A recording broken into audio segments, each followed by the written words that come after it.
This is the Sons of UCF, the number one place for UCF sports, with your distinguished host, Adam.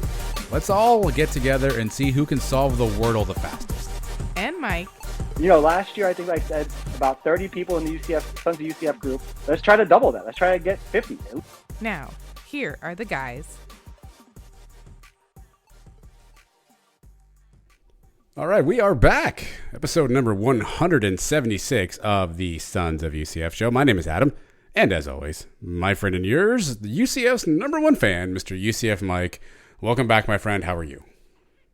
Doing great. Am I the number one fan? Has the voting come back? Well, technically speaking, Jan and Britt, I think, were the number one fan. But you're my number one fan. That sounded. We should edit this out. But you're up there. I mean, you're the Mount Rushmore of UCF fans. Your face is definitely up there. These rankings change weekly, or is this an AP poll? Is this a coach's poll? Is this a podcaster's poll? I'll say this.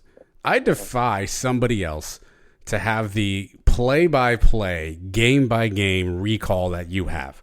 Like, I can memorize stats and numbers and whatnot, but you're the only one I know that I can be like, oh, man, what about that NC State game? You know, you're like, oh, man, third quarter, 3rd and 3. Do you remember that throw that got, like, you know all that. So I will put UCF Mike up against anybody in play-by-play memory. And what makes that astonishing is the amount of beer that has been already poured down my throat. Today or just in general?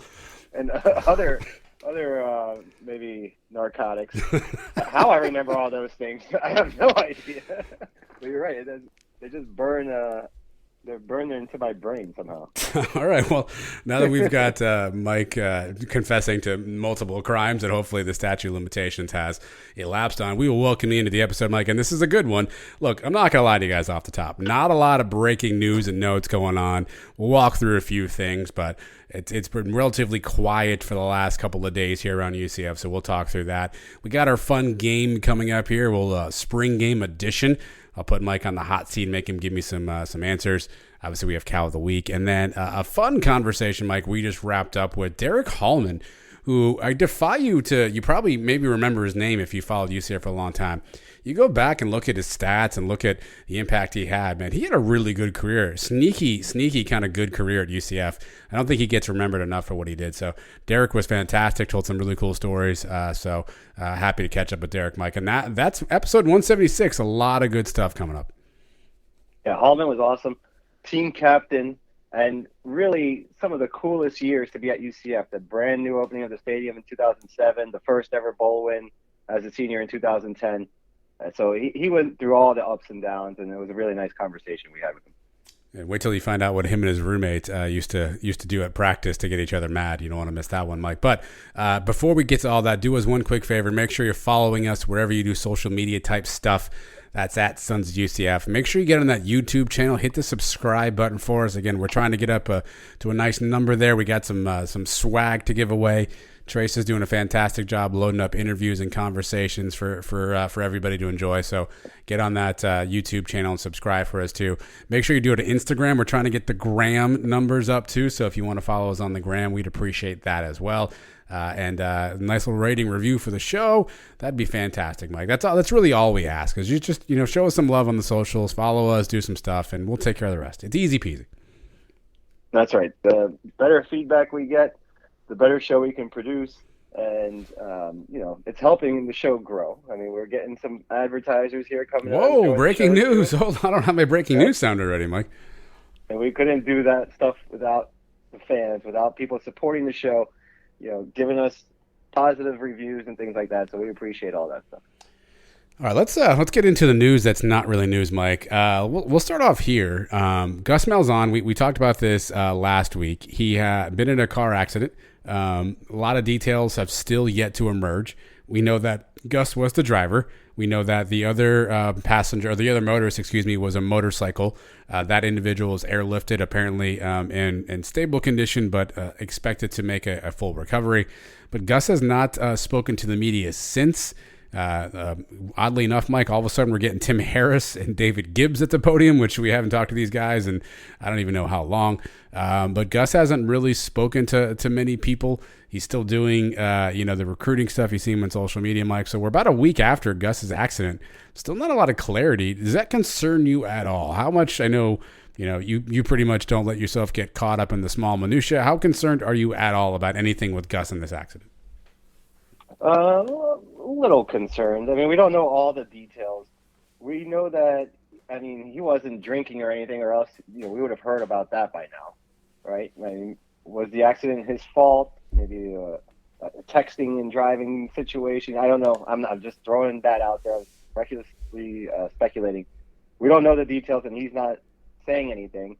Who knows if it is his fault, if the guy on the motorcycle is going to press charges or anything like that. So it's still, I guess, an open case as far as we're concerned. We really don't know too much about it. So hopefully the motorcycle guy makes a full recovery, and it is just what it is, just an accident. Things happen, and Gus is not at fault for anything, and we can just move on from it.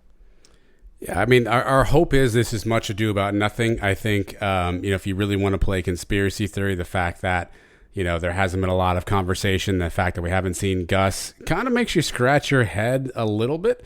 But, to your point, I think obviously if there were more, something at least, salacious in nature, we probably would have heard about it by now. But it's been a bit curious, but obviously spring game's coming up. You would expect that you would see Gus after the spring game, at least talking to the media, so we should know more then. But I know a lot of people are messaging us, asking us questions about some of that stuff. So that's really the latest that we have. I know the police report will not be released, so at least not for another 30 days, I think, if I saw Jason Beattie's information correctly. So still not a lot of clarity on that, Mike, but hopefully, to your point, everything works itself out for the best. Something else happened this weekend, Mike, that I was shocked with this whole thing. Maybe you can explain it to me, because I don't really know that I understand it fully. UCF baseball, we're at Memphis. We're off to a great start. There is a home run hit. Everybody's excited. Everybody's cheering. We're feeling good about ourselves, right? Umps come out and they're looking at a bat, and all of a sudden, they say the guy's out. It doesn't count. Greg Lovelady comes like pouring out of the dugout, like hopping mad, and they're measuring the bat. They're looking at the pine tar. It's kind of a George Brett situation. He gets royally pissed off. He's going after umpires. He's going after the Memphis dugout. He's being held back. He ends up getting ejected. Umps come back out and decide the actual home run did count. There was no violation, so runs back on the board. UCF goes on to win the game and win handily. But that's not what they're talking about, Mike. What the hell happened here, A? And what do you make of Greg Lovelady's reaction, kind of how hot and heated he was coming out to the field? Yeah, it was pretty funny. The George Brett thing is exactly what comes to mind first. He was sticking up for his players. I mean, he turns out to be right. Obviously, the runs counted. So he did what he had to do to make his point. He didn't appreciate the Memphis team kind of calling his guys cheaters at some point. And I did listen to an interview he did this afternoon with Mark Daniels, and he was talking about, the bats go through these inspections before every game and before every series. And the other team tests all your bats. We test the other team's bats, make sure everything's on the up and up. So there really shouldn't have been any discussion about it. There was a little pine tar, a little bit higher up. The pine tar is not helping you hit the ball farther. It's not something that's there. The reason they have that rule is so that if you don't have pine tar all over your bat, it doesn't make a difference on the ball. When you make contact with the ball, you don't scuff it up as much. You don't get pine tar all over the ball. So, he turns out he was right. He went in there. He made his case. The umpires then went and discussed it. They reviewed it. Maybe they called the headquarters of the American Athletic Association, went over some rules, and they found out, he's right. He had already been tossed from the game. So you can't bring him back after that. But he stuck up for kidding. his team. Come on back. And he did what he felt like he needed to do. And I could see him getting upset at Memphis because, they're probably the ones that called for the umpires to check the bat, right? Even though they had already probably inspected it themselves before the game. Well, that's what I was going to ask. So that has to come from Memphis, right? They have to be the ones saying, hey, check that bat for us. I mean, the umpires, I'm sure, aren't looking at every bat and, trying to figure out, like, as the guy's swinging, what's on there, right? That's got to come from the Memphis dugout, no? Yeah, it has to be. And, give them credit for trying something. It almost worked. They almost took 3 runs off the board, right? So they couldn't hurt to try. They were already down 5-0 in the first inning. They got beat up the night before with 13-3 or something. So they were just trying to, even if it's just something like gamesmanship, you can do a little something like that. Maybe you could try to get in the head of the UCF hitters, but it didn't work for them. But yeah, that definitely had to come from Memphis. I don't think the umpire just came on his own and wanted to measure the pine tar on the bat. Do you like your Lovelady spicy? Right, we lamented for a long time that we always want to see Johnny Dawkins get a little fired up and fiery. Greg was, he seems pretty low key. I mean, Trace lives in the guy's trunk, and every time we talk to him each week, he seems pretty low key. Do you like your Lovelady with a little bit of spice, Mike? Yeah, I think every once in a while you do need to do that. Baseball managers, especially, sometimes they get credit for things like that. Getting ejected from the game, or I can remember the 2009 Yankees. They were kind of going through a lull in the middle part of the season, and Girardi did something similar. And he came out and he got fired up, and from then on, the team took off, and they ended up winning the World Series. This could be a point in the season where you look back on, the bat incident, and maybe Lovelady sticking up for his team, showing the guys he cares, and that can be a turning point in the year for us.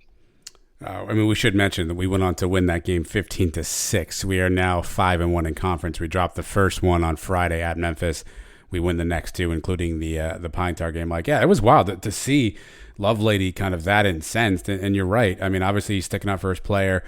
He's obviously making sure that we in UCF are getting a fair shake, a fair ruling, but.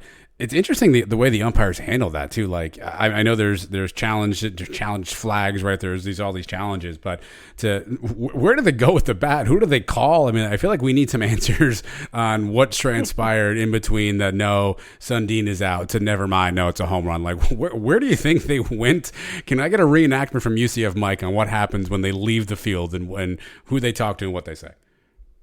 All right, they all gather around and they say, does anybody actually know the rule here? And the first base umpire looks at the second base umpire. He shrugs his shoulders. I don't know. Third base umpire says, I think I got the rule book in my trunk. All right. Run out to the car and get the rule book. We'll all review it.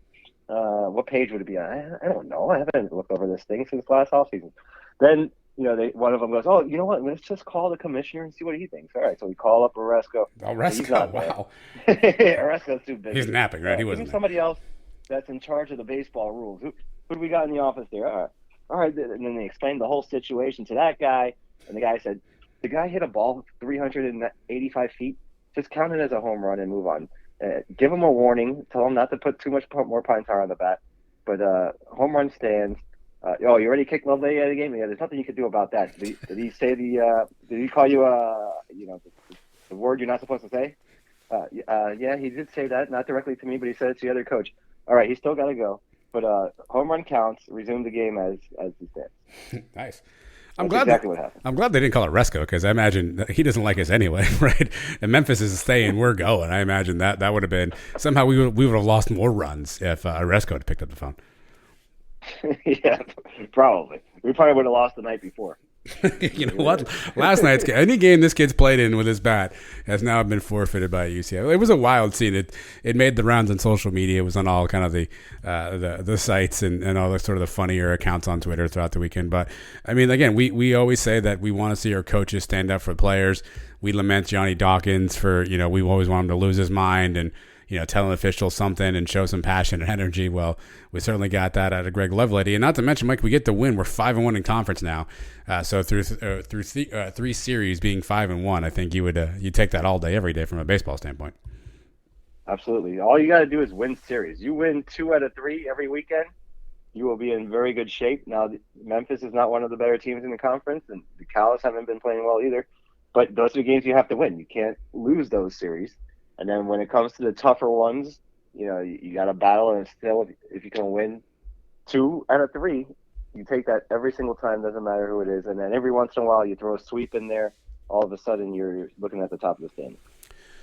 Hopefully that holds true, Mike. Basketball front, not a lot of news. Women's basketball has been relatively quiet, so no announcement yet on coaching staff or players. We did learn, no surprise, Diamond Battles is also heading to Georgia with Coach Abe. So I know last week, Mike, you and I talked about Coach Shatia Messer and could she recruit Diamond Battles to come back to UCF? Apparently the answer to that question is no. But obviously some recruits still out there. We'll see what happens. Men's basketball, same. Not a lot of news on that front. A couple of prospects UCF is after, but nothing has been sort of finalized or announced yet. But that should heat up here in a little bit. Obviously, the spring semester is ending soon for colleges. So if any players on either team are going to get into the portal, they would probably do so after that. So we'll see. We'll see how that checks out, Mike. But that leaves us with football, and probably the biggest topic we'll discuss here off the top of the show. We are now exactly 6 days away, as you and I talk, from the spring game, Mike. UCF wrapped a couple of practices over the last couple of days, and we've heard and seen some highlights. UCF social media putting some highlights out there. We saw a pretty long John Rice Plumlee run. It was initially stated by Matt Lee that was 80 yards, more like 60 yards based on what UCF says. We saw a couple of goal line stands. We saw an interception on the goal line. So we've seen a bunch of things on social media. We've seen a couple of clips of quarterbacks throwing the ball 4 or 5 yards at a time. And that's pretty much all we got, Mike. So 1 week away from spring game. How excited are you, buddy? This is it. We've been waiting for this for the entirety of spring, and after this, we got nothing for a long time. So how jazzed up are you about spring game? Well, I'm excited because people are actually going to see in game situations how these guys are going to perform, not just a clip here and there. Which the ones that they've released, I gotta tell you, Mikey Keene's still in the lead. I saw him throw a beautiful wheel route to Mark Anthony Richards for a touchdown, and then I saw Plumlee throw an interception at the goal line, which is something you can't have. And that ball had no chance of getting to the receiver. So that was just an ugly throw. But then you mentioned the long run that he has, and obviously he has that capability to break one at any time. So that's what you're going to have to balance if you're Gus. And if you're Gus, you're definitely not going to come out of the spring with a set depth chart, right? None of us are going to know who the starting quarterback is 6 days from now, are we? I don't believe so. So don't, if you're thinking we're going to see a depth chart at the end of this, just don't hold your breath. Well, hold on. Whoa. Are you breaking news here? You mean they're not going to put a depth chart up on the big screen at the bounce house after the game's over? We're not going to know? No, we're not going to. Great. Cancel my tickets. We're not going to know. But, it will give some guys like Cossack Advisor to get out there and give his analysis. Trace, if he's out – oh, no, actually Trace is going to be out of town, right? Yeah, Trace Noah Stocky. But you got Beatty and Hellwig and all those guys. They're going to be – now they're able to post full-length videos. Maybe a whole series, maybe a whole drive. We can analyze those things instead of just a couple of warm-up passes. Yours truly, by the way. I'll be out there. Oh, there you go. All right, so can you just how about you FaceTime me and I can watch the game through your phone? That's fine. I'm not promising sobriety, nor will I be anywhere near any sort of press event or availability. But yeah, I'm excited to see what you can see, Mike, because certainly, to your point, you're not gonna probably definitively know what Gus is thinking. If somebody plays bad, it'll be easy to say, whoa, so-and-so played terrible. And if somebody plays really good, right, it'll be easy to say so-and-so played really good. I think back to last year's spring game, despite the fact that it was like 9,000 degrees outside there, Ryan O'Keefe jumped off last year. He made a bunch of plays in the passing game. Probably should have been something we all said, hey, I bet you O'Keefe's going to be a real monster player for us this year. Turned out that's the thing, right? Last year was way different because we knew we had Dylan Gabriel. It was more like who was the second string quarterback. And at the time, we were all like, Mikey Keene made a lot of plays. He seemed to be a little bit ahead of Parker Navarro at that point in time, which I guess was really the competition. So you'll probably see some of that stuff, but you're not going to know for sure who's going to be what. It's going to be more about some of the plays in the margins, some of the, I don't want to say the fringe, but some of the who's going to be the third tackle or the second tight end, that kind of thing. I think that'll be decided, Mike, which I'm glad I brought that up because it brings me the opportunity to present to you our game for this show. We have a new game, not a new game, but it's the same game we always play, but a new game for this show, Mike. I told you in the write-up it would be charge on, charge off. I lied to you. Mm-hmm. I'm sorry about that. You renamed it? Rebranding? We're actually going to play fill in the blank. So I'm going to give you a statement, and here, I know, and you've had those beers you talked about earlier, but we're going to play fill in the blank. So I'm going to give you some spring game-ish related statements, and you can fill in the blank. You ready for this? Well, this requires a little more work out of me. I charge on, charge off. The answers are already there. I just got to circle A or B. Yeah. Now I have to be more creative and actually fill in a blank. Yeah, but it's kind of the same. It's just really I'm giving you the answer. You give me. It's like Jeopardy. You'll be fine. All right, here we go. Here's the first fill in the blank. Blank will be the breakout player in the spring game on offense. Whew. All right, so every year we come out of this spring game and we say, man, this guy really turned some heads. A few years ago, it was Greg McCrae before he had his breakout year. You mentioned Ryan O'Keefe this past last year coming in. So who on offense is going to have that day? Now, it's not going to be Bowser. Bowser, if anything, probably won't even touch the ball in this game. One of the quarterbacks, possibly. Maybe, I would say, give me one of the receivers that wants to make a big splash here. But at the same time, now we don't know who's throwing the ball. Who's the quarterback when they're out there? Is Plumlee even going to be allowed to throw him the ball? So big questions we got to ask ourselves. Allowed to? Brings me back to the running backs. Okay. Brings me back to the running back. And I'm going to settle in on Mark Anthony Richards. Wow, Mark Anthony Richards. That's an interesting guess. I did the same. I settled in on a running back because last year R.J. Harvey got a ton of carries, and he was the guy that we kind of came out of spring ball saying, hey, he may be sort of the best running back. We weren't sure about Bowser at that point.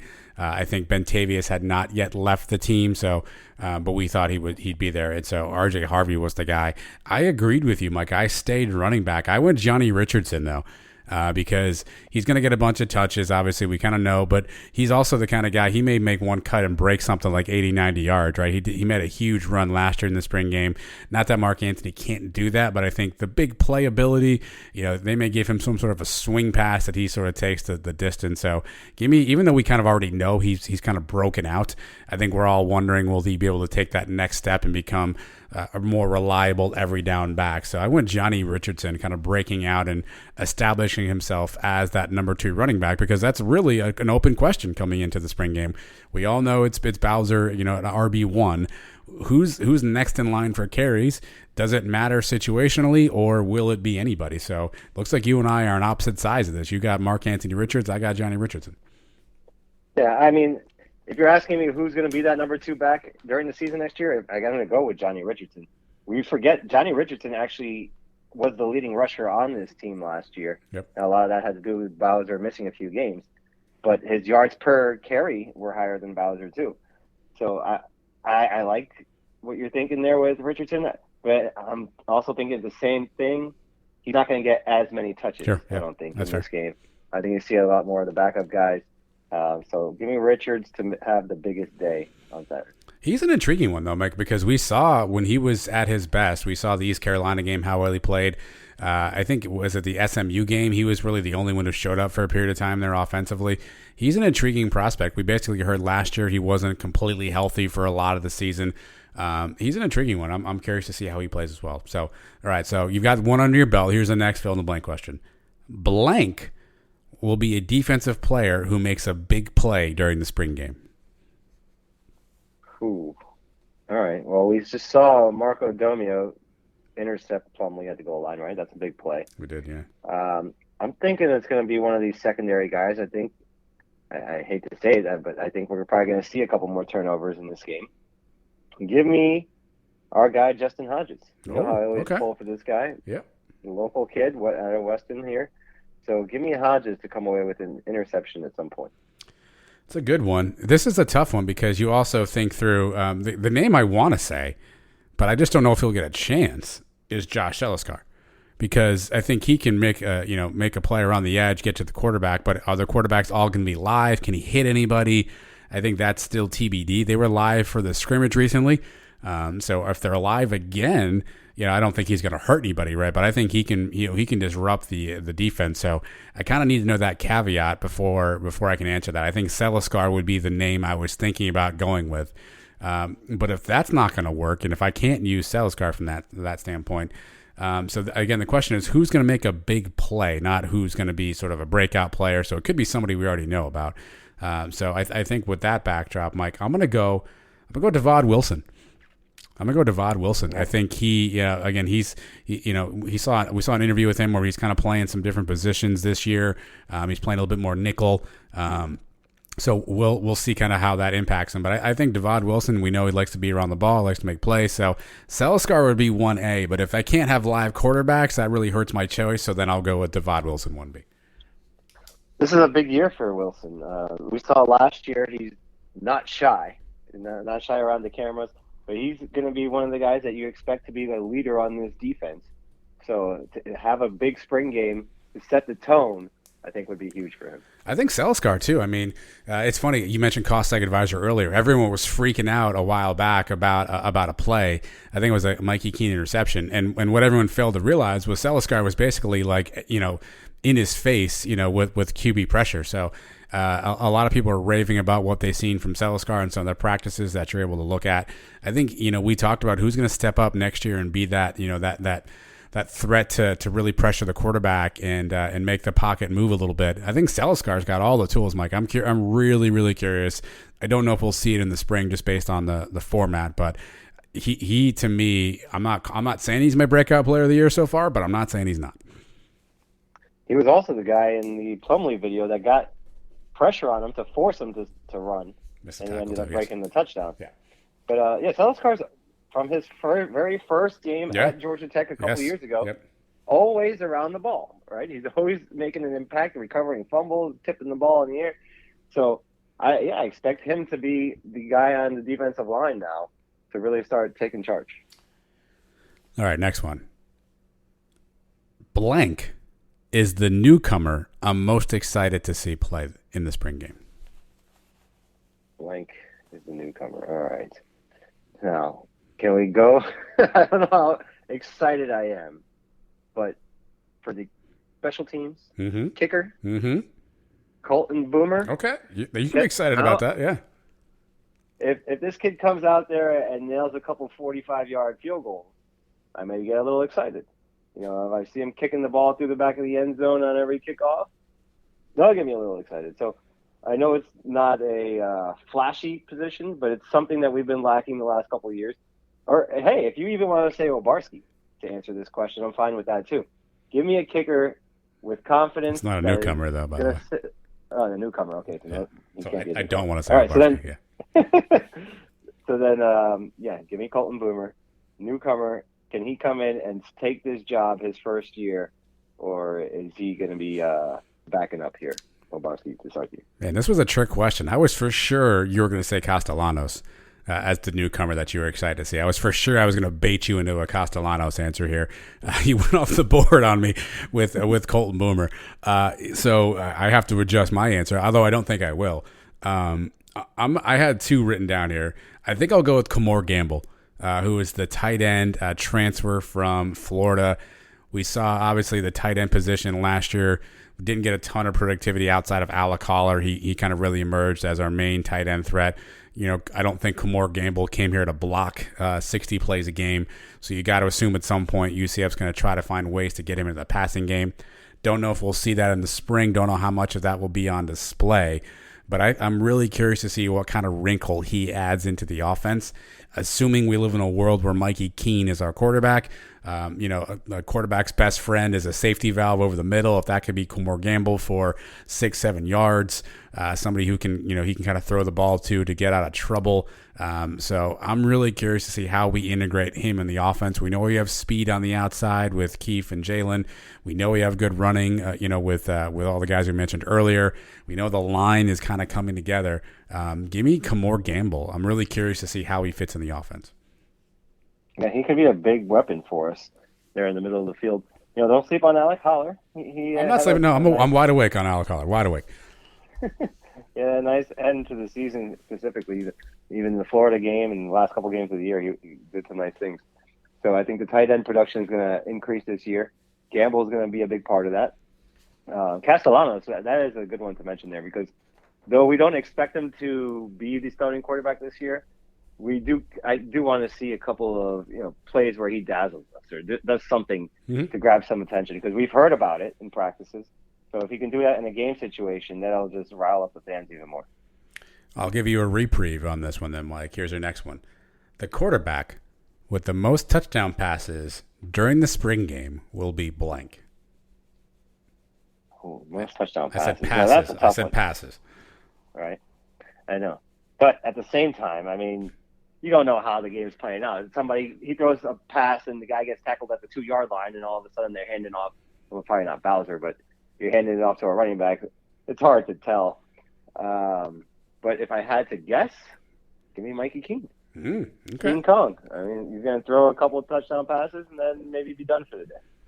Or how long does Mount Vaughn let these guys play? Great question, yeah. Is the real question, too. I mean, if he feels like he needs to see more, he's really torn on what's going on here, he may let these two guys go at it for longer than typically a starting quarterback would play in a spring game. So that'll be an interesting thing to keep your eye on, too. How long do these guys play in this game? Keene and Plumlee. All right. I'll change the question for you for a second.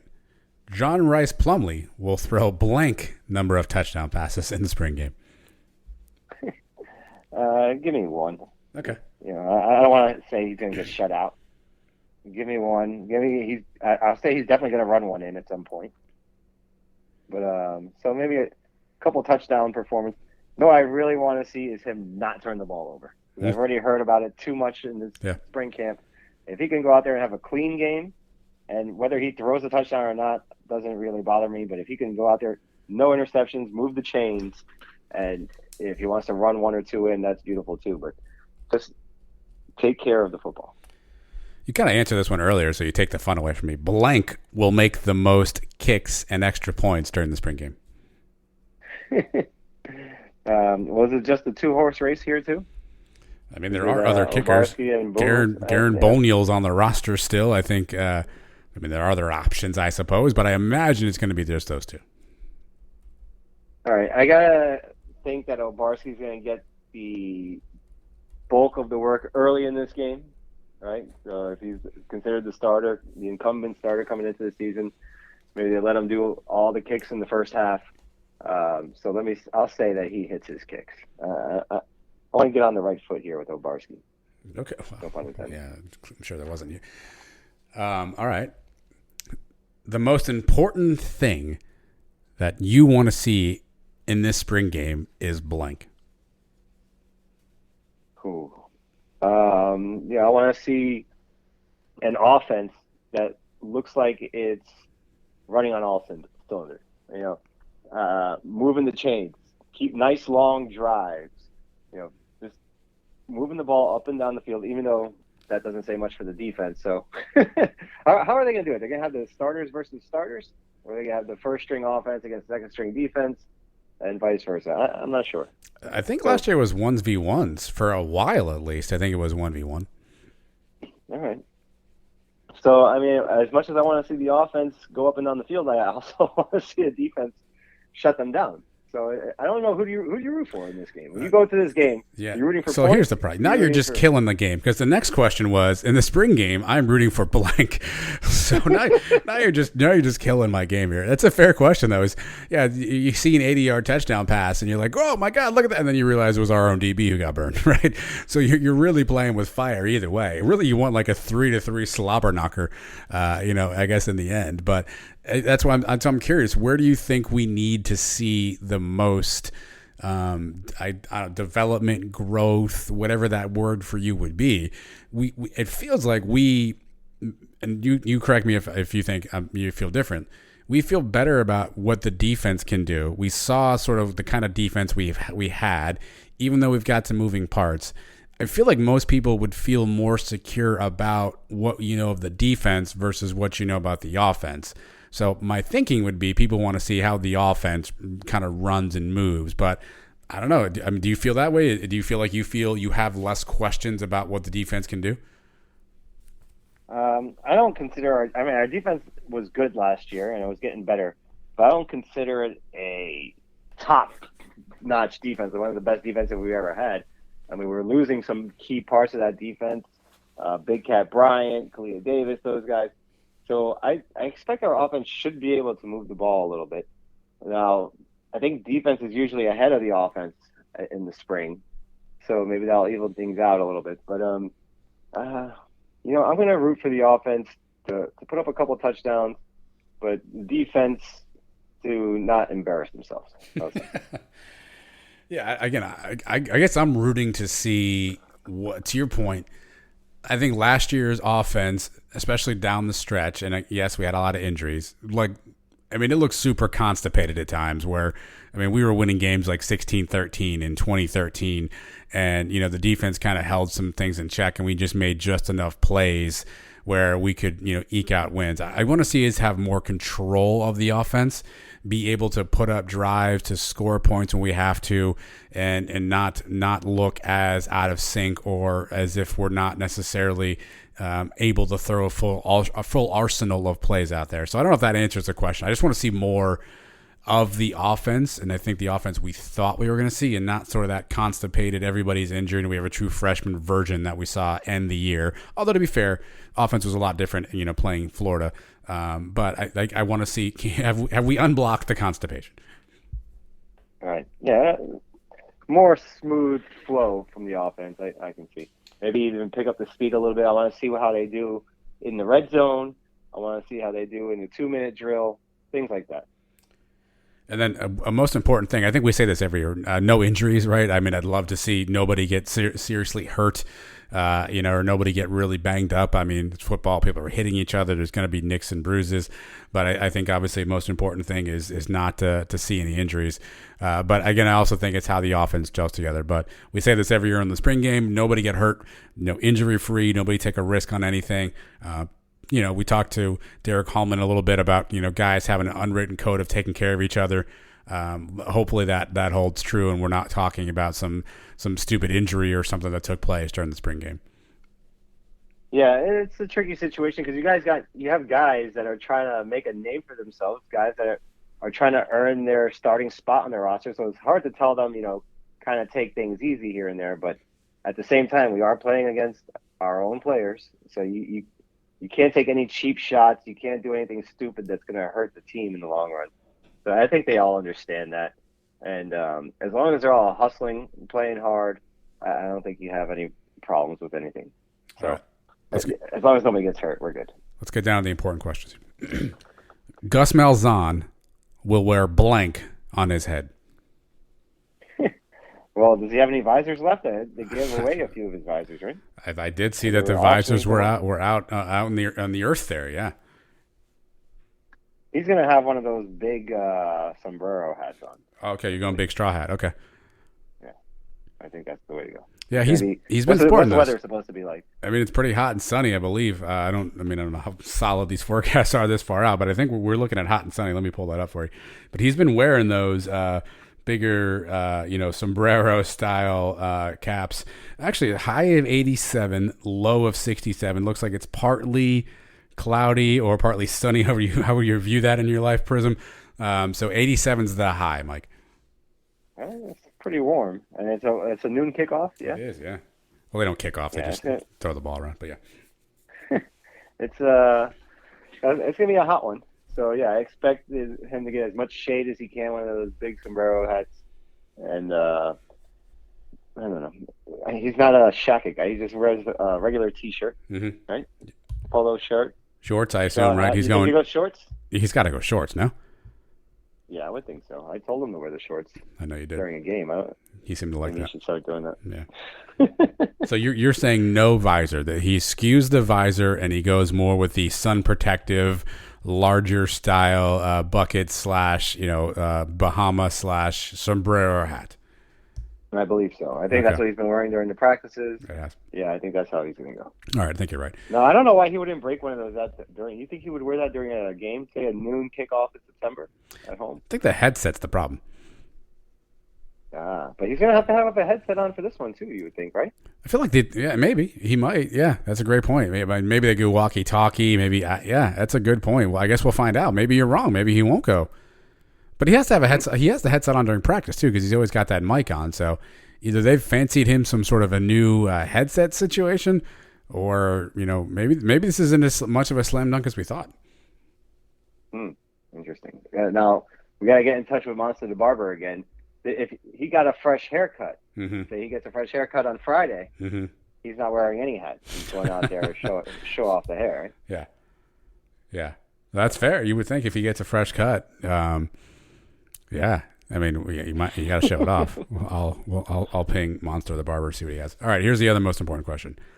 Last year during the spring game, everybody went nuts because UCF let the players wear their Twitter/Instagram handles on the back of their jerseys, Mike. So here's the question. UCF should put blank on the back of the players' jerseys for this spring game. Ooh, their phone numbers. Yeah, what do you do? I mean, you've already done Twitter handles. What do you want? I mean, I guess they could have used anything. They could have put their Instagram handles and all that stuff on there, right? Yeah. But are they going to do the same thing 2 years in a row? I don't know about that. They usually don't. That's what I'm saying. Usually they have something unique, right? Like we didn't just keep rolling out the same Space Game uni. So you got to imagine they've got something else up their sleeve. What is, if you were in charge of the world, and I don't know why you're not, by the way, what would that something else be? And maybe they just do like a nickname. I think in Major League Baseball they have that Players Weekend or whatever, and they put nicknames on the back of their jerseys instead. So instead of Kevin Smith, even though they didn't have names back then, but you just say a 24K on the top, on the back of the jersey, maybe. King Kong. That's how I hope Mikey King comes out with a King Kong on the back of his. Yeah. And I don't know. That's an idea, but I'm sure they'll come up with something much more creative than that. And I don't know what's legal here. My guess was something NIL related. And again, I don't know what they legally can allow them to do. Like, I don't think they can put their brand sponsor on the back of their jersey, but something NIL related. I again, don't know what it could be, but I think you're seeing Gus wearing, Bowser shirts and Sam Jackson shirts at press conferences. UCF's trying to be on the forefront of some of the NIL stuff. Something NIL related. I don't know what that. Maybe it's their agent's name and number. Maybe it's. I don't think they can put a product they sponsor on the back, and nor are any of them kind of sponsoring like products individually. But I got to think there's got to be some sort of NIL tie-in. How about this? They each have their own individual QR code on the back, right? And then you scan it and you see what that sponsor is for them. Interesting. It's going to be tough to scan that code, though, from the TV. Like, you're going to have to... Well, yeah. I mean, you have to take a screenshot of it. It's not on TV, by the way, so it's even worse, yeah. Yeah. Or, you see the player running around, you take a picture, and then from the picture you can take a shot of it. Yeah. Something. I just don't know what's legal. I don't think they're allowed to... although it's a practice jersey, right? So it's not like got any UCF branding on it. Unless they... Last year, did they wear their real jersey? Yeah, I think they did. So... Yeah, I don't know. You got to do something different. I imagine that DeSalvo and crew have something else up their sleeve. I'm just curious what that's. I would be really surprised if they do the same thing 2 years in a row. Yeah, no, they're mixed up somehow. I'm sure it's going to be a lot cooler than whatever we just came up with. Which was really nothing. A QR code for the 14 people that'll be there. Although I'll be one of them, Mike, so I'm excited to check out the spring game. It's a quick little game. There's a bunch going on that day, too. I think there's a baseball game and a softball game, if I have that right, directly after.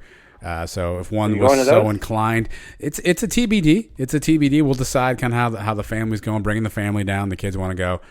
So we'll TBD on children's behavior and tolerance level at that point. Easter's obviously the next day, so we don't want to be out there too late, So it's a possibility. Spending the night. We are not spending the night. No. You're coming back. We are in and out, my friend. What time's the baseball game? What time's the softball game? I believe they're both at 2:00, if I have that right. Well, that works out nice. Yeah, so we can maybe catch a couple innings. There's the question. Okay. Do you go straight to softball or do you go straight to baseball? Where are you headed? Wow. Well, hold on. All right. Now you're asking me a bunch of questions I wasn't prepared for. Usually I ask the questions around here. I don't know who we're playing. Let me check and see who we're playing in both of these. And then we can decide this together. Okay, UCF baseball. This is exhilarating where I scroll for this. Saturday, 2 p.m. Citronaut Saturday, by the way. We are playing East Carolina. Oh, that's a big one. East Carolina is a juggernaut in the American for a long time. I don't know how they're doing this year. I know they struggled early on. They got swept by Bryant College or something like that. UCF Mike always keeping tabs. UCF softball Saturday 2:00 against ECU. So either way, we're anti ECU on that particular Saturday afternoon. All right, no Pirates. It may depend on what's easier to get tickets for, actually, because I don't even really know. To be fair, shameful. You can always just sit in the Love Shack in the outfield. Shameful admission, yeah. I've never been to a UCF softball game that I can recall. No, we never went there. I don't think I ever accidentally wandered over there. We've been to a handful of baseball games in our time at UCF. I don't think I've ever seen a softball game. Another fun, true story. We were at dinner last night, and the place we were at had TVs on right in front of us. I was glued in on the Masters. For some reason, they were showing on ESPNU or ESPN2 Florida and Alabama playing softball, right? So I'm over here like living and dying, figuring out, is Rory going to make a charge here? And I look over, my little guy's like, just tuned into this softball game. I'm like, buddy, Masters is on, green jacket, my friend. He was like, yeah, well, how come they have those face masks on? I'm like, okay, well, I'll explain that to you, right? So we're doing like everything, like I'm watching shot after shot, and he's all like, so the softball's not really soft, right? Like, so he was glued in the softball. So I'm thinking he may be interested in watching some softball. I don't know. I may have to ask the kids. It's a coming of age moment for young Aiden here. Maybe he just liked what he saw. You know, some nice looking young ladies walking around playing softball, tight pants, that whole deal. There goes our female listeners. Fantastic. Thanks for tuning in. We'll see you guys next week. You may have stumbled upon something here. So maybe you let him decide. I bet he'll take softball over baseball. Yeah, we'll see. I'll take a family vote. My daughter played softball for like a hot year. Didn't really enjoy the pace of the game, so she never returned to softball. But she's aware of it. So we'll see how this works out. Yeah. If you go to the softball, you got the in. I mean, we got Elo. He's going to be calling the game. He can set you up with some good seats. You know, maybe take you guys into the booth for an inning, right? Maybe a little guest spot. Elo wants me nowhere near the booth. This is not like a media broadcaster breakdown situation. Elo wants me nowhere near the booth. Plus, I think he'll be there probably hours ahead of time. So Elo may not even get a chance to see the spring game live, at least in the stadium. He may have to get over there early to get set up. So now, can we arrange? Who do we have to speak to? Okay. We have two options. We could do it at either park, baseball or softball. Mm-hmm. And I saw DeSalvo do it a few weeks ago. Mm-hmm. Can get you to sing "Take Me Out to the Ball Game," seventh inning stretch, or can we get you to throw out a first pitch? Can we get you to? I don't think I'm first pitch worthy. I don't think we've gotten to that status symbol yet in the evolution of our show. I maybe take me out to the ball game worthy. All right. Or even like an in-between innings, promo thing. Yeah. You're the guy who... Get me on the Jumbotron? Do they do like the sausage races or whatever? Is there anything going on? Well... Can we get you to at least throw out a few T-shirts? I'm in. Can we get you involved somewhere? I'm in for that. Could I be the guy who brings the umpires out or the baseballs out to the umpire? Maybe it could be that guy. Just walks out like a handful of, here you go, sir. I mean, I'm in. I mean, if someone wants to get that arranged, I mean, I'll make myself available. I'm a man of the people, so whatever I got to do. Now, who is more likely to set something up like this? Is it Elo on the softball side or our boy Branca over there on the baseball side? Where are our connections strongest right now? I feel like Elo, I mean, he's the voice of UCF softball for a decade plus. I mean, I don't think you don't get on the Plex without Elo like green lighting you. So he's got to be the guy. No offense to Steven, by the way. Yeah, no. I'm telling you right now, you request something to Elo that you want to do, any of those things I just said. Throw out a T-shirt. Okay. You can sing the national anthem. Good. You ask Elo. Okay. Ask Elo, and he will get it done. He gets it done for you on the softball Plex. Yeah. Baseball, I don't know. You may have to pull some more strings. I don't know if we got enough pull yet for baseball. Well, here's another thing. After the spring game. I hadn't thought about this. Hold on a second. Mark Daniels probably going to be pretty occupied with the football. They may be an opening in the booth for baseball. Ooh. Now we're talking. At least for an inning. Me and Steven Branca. A half inning. Breaking down the game and the 2-2. Steven, what'd you see that? Like, I absolutely think I could pull off an inning and play-by-play. In baseball only. I don't think I could do any other sport. Maybe football. I think I could absolutely pull off a half inning of baseball play-by-play. Now, a half inning could be 2 minutes, It could, or it could go 40 minutes. We're talking about a 10-run first inning like we just had the other day. Yeah. So now that would have stretched me if I had to try to figure out what was going on with the pine tar situation. I might have been a bit of a trouble at that point. I would have figured it out. I feel like I could do half an inning. I don't know who to talk to about this. We gotta get somebody. I'll text Elo. Okay, we've got a few days. Okay. Send out your messages to Elo and Branca and see who's got the most strings you can pull. And if you could pull off the doubleheader, you go from one park to the other. Now we're really talking. Yeah. Right. I'll see what I can do. Let's see how much pull this show has. You're in the first inning in softball. You head over to the John, and you do the fourth inning over there, and then you ride home after that. You're back home by 7:00.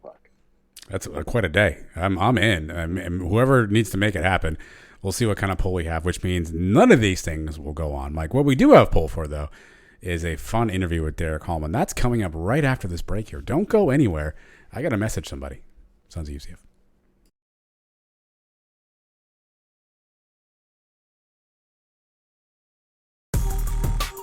This is UCF head football coach Gus Malzahn, and you're listening to the Future of UCF podcasting with Adam and Mike on the Sons of UCF. Boom. All right, Mike, we have Derrick Hallman in just a second. A really fun interview.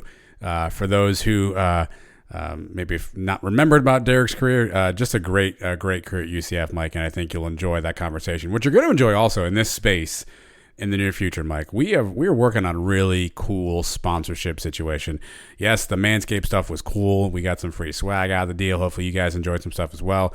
But we've got a real cool partner that stepped up, somebody who is a friend of the show, somebody who is a UCF graduate, supports UCF through and through. We've worked something out, and we're really excited about it. We're not ready to unveil it all just yet, but really excited to partner with people, Mike. And honestly, this is something you and I have talked about. I know for a lot of people, we're in episode 176, right? They've always wondered, why don't we do our sponsorships, yada, yada, yada. And you and I have always said from the beginning that we certainly would love to have sponsors and love to have people support the show, but it was important to us to be involved with people who cared about UCF, who enjoyed UCF, who enjoyed our show, who enjoyed what we do, not just somebody who had nothing to do with anything. And so we've probably not been as aggressive looking for that kind of stuff because we had a really sort of strict criteria. And I'm really glad that the group that we're going to get involved with matches a ton of that criteria. It's going to be a really cool partnership. We got some great things we're planning for the upcoming football season and beyond. So it'll be debuting probably in this very spot sometime soon. You may even see it as early as this week on the live show. We may even introduce it to you then, Mike. But super excited to be working with our new partners and can't wait to get started. Yeah, this is a guy that actually I ran into just not around UCF. I was wearing a UCF shirt, and the guy walked past me. He was wearing a UCF shirt, and I said, "Charge on," and he knew exactly who I was. And it kind of took me aback for a second. I was like, "What?" And he knew about the show, and he was a big fan. And I mean, that's not when we got the deal done, but we've been working with him for the last couple of weeks, and now it looks like it's happening. And he's ready to support the show in any way he can. And we're very excited to have these guys come on board and help, like I've been saying, help keep us getting this thing growing and making it bigger and bigger. We've been doing a weekly podcast now for, 4 years almost? Yeah, it's been a long time, yeah. We started in 2018. It's almost been 4 years that we were doing the weekly thing, and now we've added the live show. We've got the YouTube page going. We got Trace now on the payroll. He's doing interviews. This thing is growing and growing by the day. Who knows? Maybe we may end up with a staff of like 10, 15 people at some point. Good God. But it's all going to be possible because of sponsors like this. And I can't wait to announce it for you guys next week, or maybe even later this week. Right? We're going to hype it up for a while. Yeah, I mean, we got to get some ink dry and some stuff, but yeah, like I said, it's been important to us that we get involved with people that that have the same sort of mission and vision that we have for what we're doing here, and we found some great partners. So we're excited. Check back in this space probably next week. You'll learn more about that, but just want to share that great news with everybody. It's something that Mike, Trace, and I are really excited about, and we can't wait to bring it to you. But we're really excited about Derrick Hallman, Mike, and you're going to be too, because he said a lot of really great stuff. And you know what? Listen up. All right, let's catch up with Derrick here. Derrick, let's start here. Obviously, you had a really great career at UCF. You were a 4-year player, part of some really big teams. But let's go all the way back to the beginning. You're a kid out of Fort Pierce. You had some big offers coming out of high school. How did you end up deciding that UCF was the place you want to go? Man, it's so crazy. So the first school that offered me was UCF and Stanford. Those are my first 2 offers. And I just remember meeting Coach Salem my sophomore year of high school. He was always super genuine. And while he did his job trying to sell UCF, he was the most honest recruiter that I knew. And he told me, he was like, if you come here, don't come here for me, don't come here for the coaching staff, because we all could be gone next year. You have to make sure it's a place that is right for you, for your family. And that was one of the big things that I considered when weighing my options. And then when I took a visit to UCF, it sold itself. You had some big time schools though after you. Who else was kind of on your short list of schools you were considering? Stanford, Mississippi State, Wisconsin actually came in late.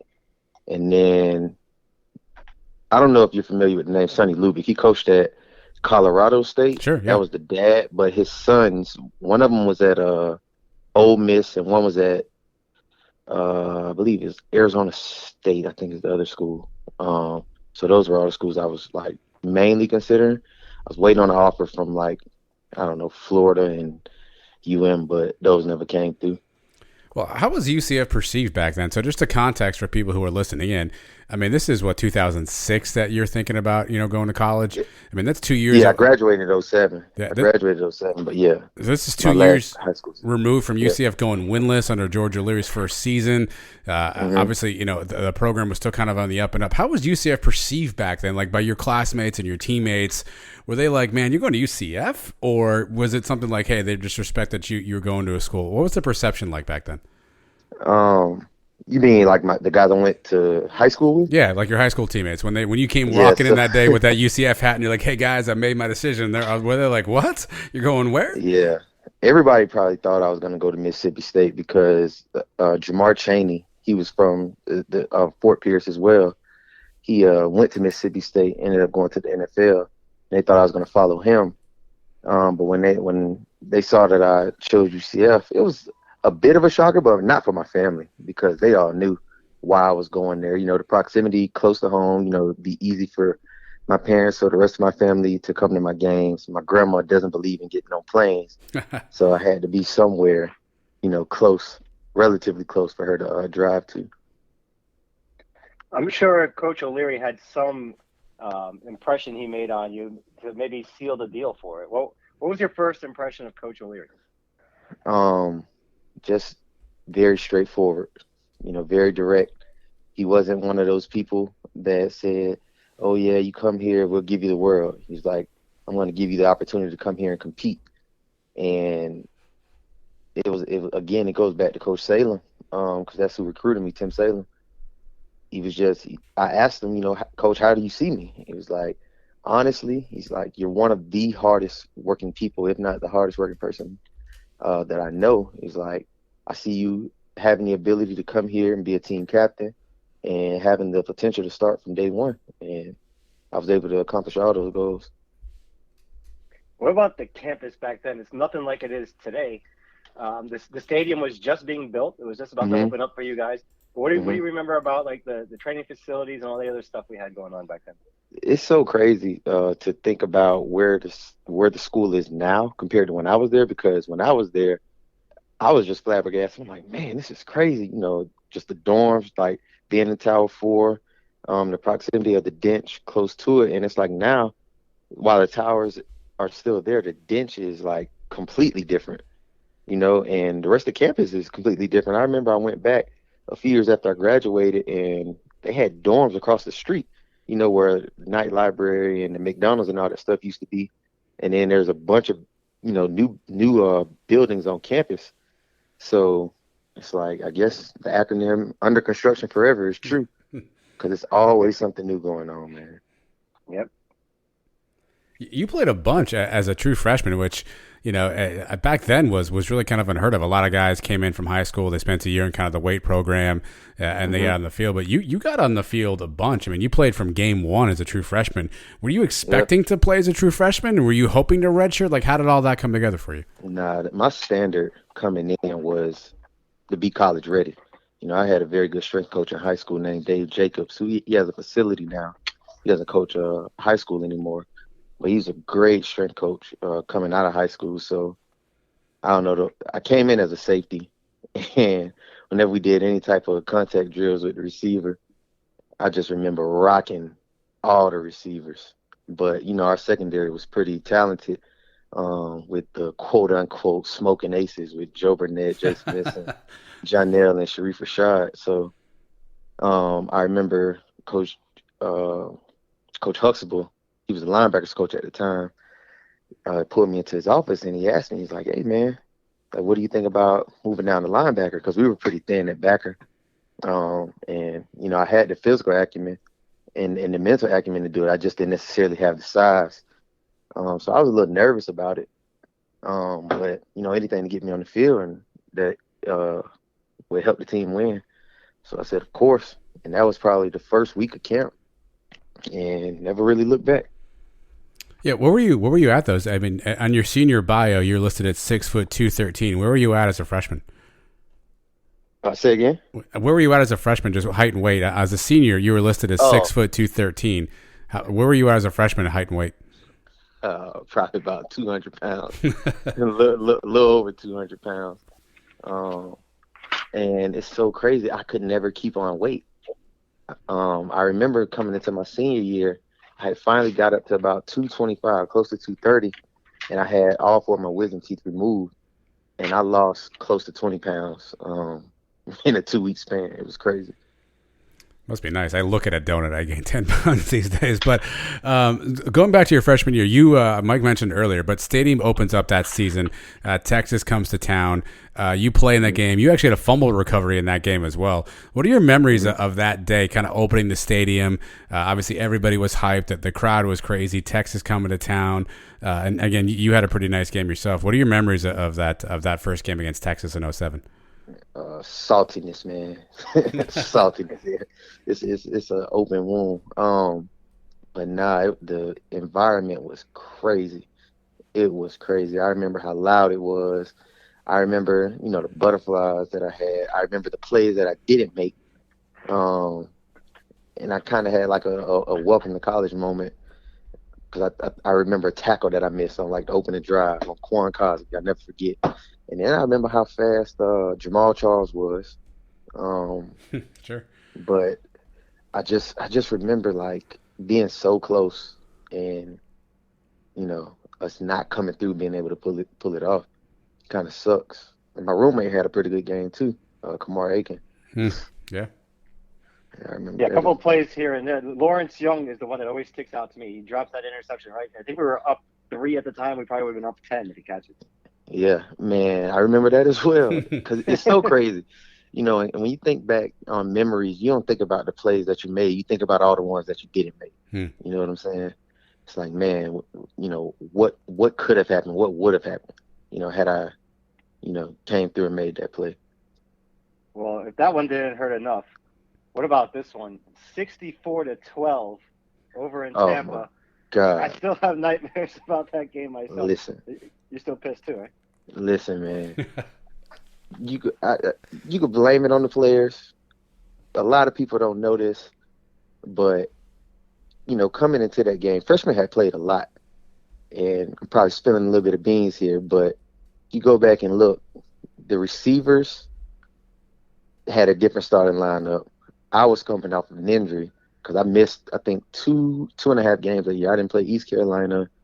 Some school we played. I don't know if it was Lafayette we played that year. And the USF game I didn't start because I was coming off of an ankle injury. But a bunch of freshmen didn't play. We had a rough week of practice, and it was sort of like a punishment.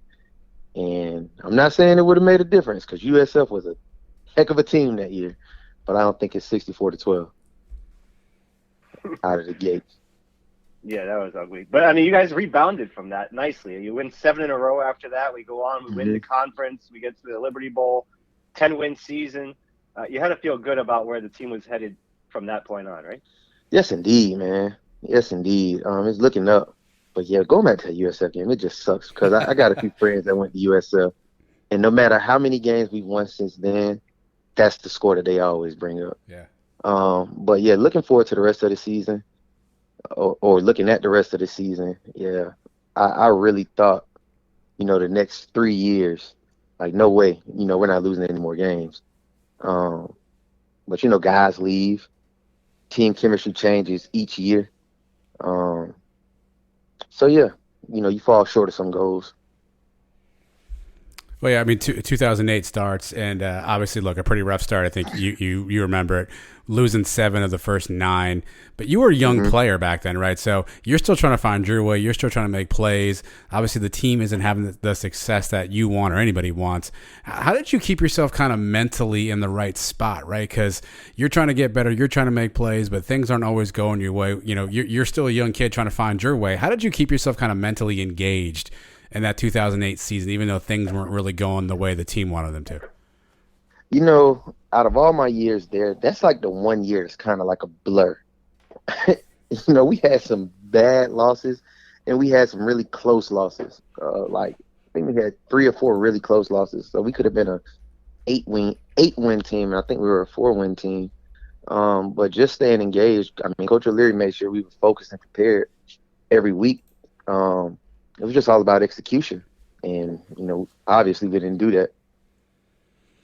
Yeah, but you guys lost to Miami by 6 that year. You had a close one. East Carolina lost by 3. Southern Miss lost by 13. I mean, you had some close games, in there for a while. But I'm going to bring up one for you. November 22nd at Memphis. Does that game ring a bell for you in particular? 2008? 2008, yep. Oh, yeah, I scored a touchdown that game. That's your pick 6. That's your time to brag. Tell us about the pick 6. What did you see in the play, and what was it like to cross the goal line for your first college touchdown? Man, it was actually a fumble recovery. The quarter. I remember I was at nickel, and it was just a bad snap. It was just a bad snap. Chance Henderson hit the quarterback, from picking it up. It was a scoop and score. But what I do remember is everybody like, man, you slow, bro, you slow. But they had, if you look at Memphis's roster that year, they had all these tall receivers, and these guys looked so fast on film. I don't know how fast their 40s were, but at a 10-yard, start, because as I'm picking the ball up, he's sprinting back, so he tackles me into the end zone. It's like, man, you got ran down. But I just remember the excitement of scoring my first collegiate touchdown. We needed it. We won 28-21, right? Your touchdown made a difference. Was any part of you considering some sort of a touchdown end zone celebration? And if you did, how mad would George O'Leary have been? Oh, no, not that year. It was all business that year. Okay. Not until my senior year that I think about, any type of celebrations. But yeah, Coach O'Leary would have been pissed. He would have been pissed. Did you have one planned that later on you would go to, or would you just make it up on the spot if you had some? Oh yeah. So my senior year, it was, oh my God, it was the championship game against SMU, and I remember they ran this high-low concept with Cole Beasley and whoever the other receiver was, and I had been making the play all week, scoring in practice, and it was 3rd and short for sure. They run this play, and I drop it. It's nothing but green grass. But had I scored, I would have threw it into the student section. I would have launched it into the student section. And another one at home, man, it was an inadvertent whistle when we beat Houston my junior year. And I stripped a running back, and they blew the whistle because they didn't know I had the ball or whatever.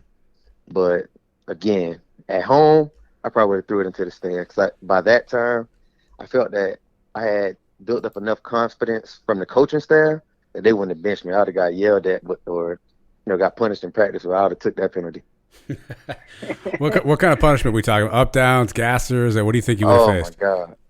Man, listen, when we lost to East Carolina, my freshman year. They had Chris Johnson and a few other guys. We lost. I didn't even play. I didn't even play that week because, again, that was one of the games I missed due to an ankle injury. But we had like 5 or 6 turnovers on offense. And the defense, of course, didn't make plays because Chris Johnson had a career day. But I remember we did up downs for like 6 or 7 minutes. It was ridiculous. And I just remember feeling like being on Remember the Titans because I was blowed. Everybody was.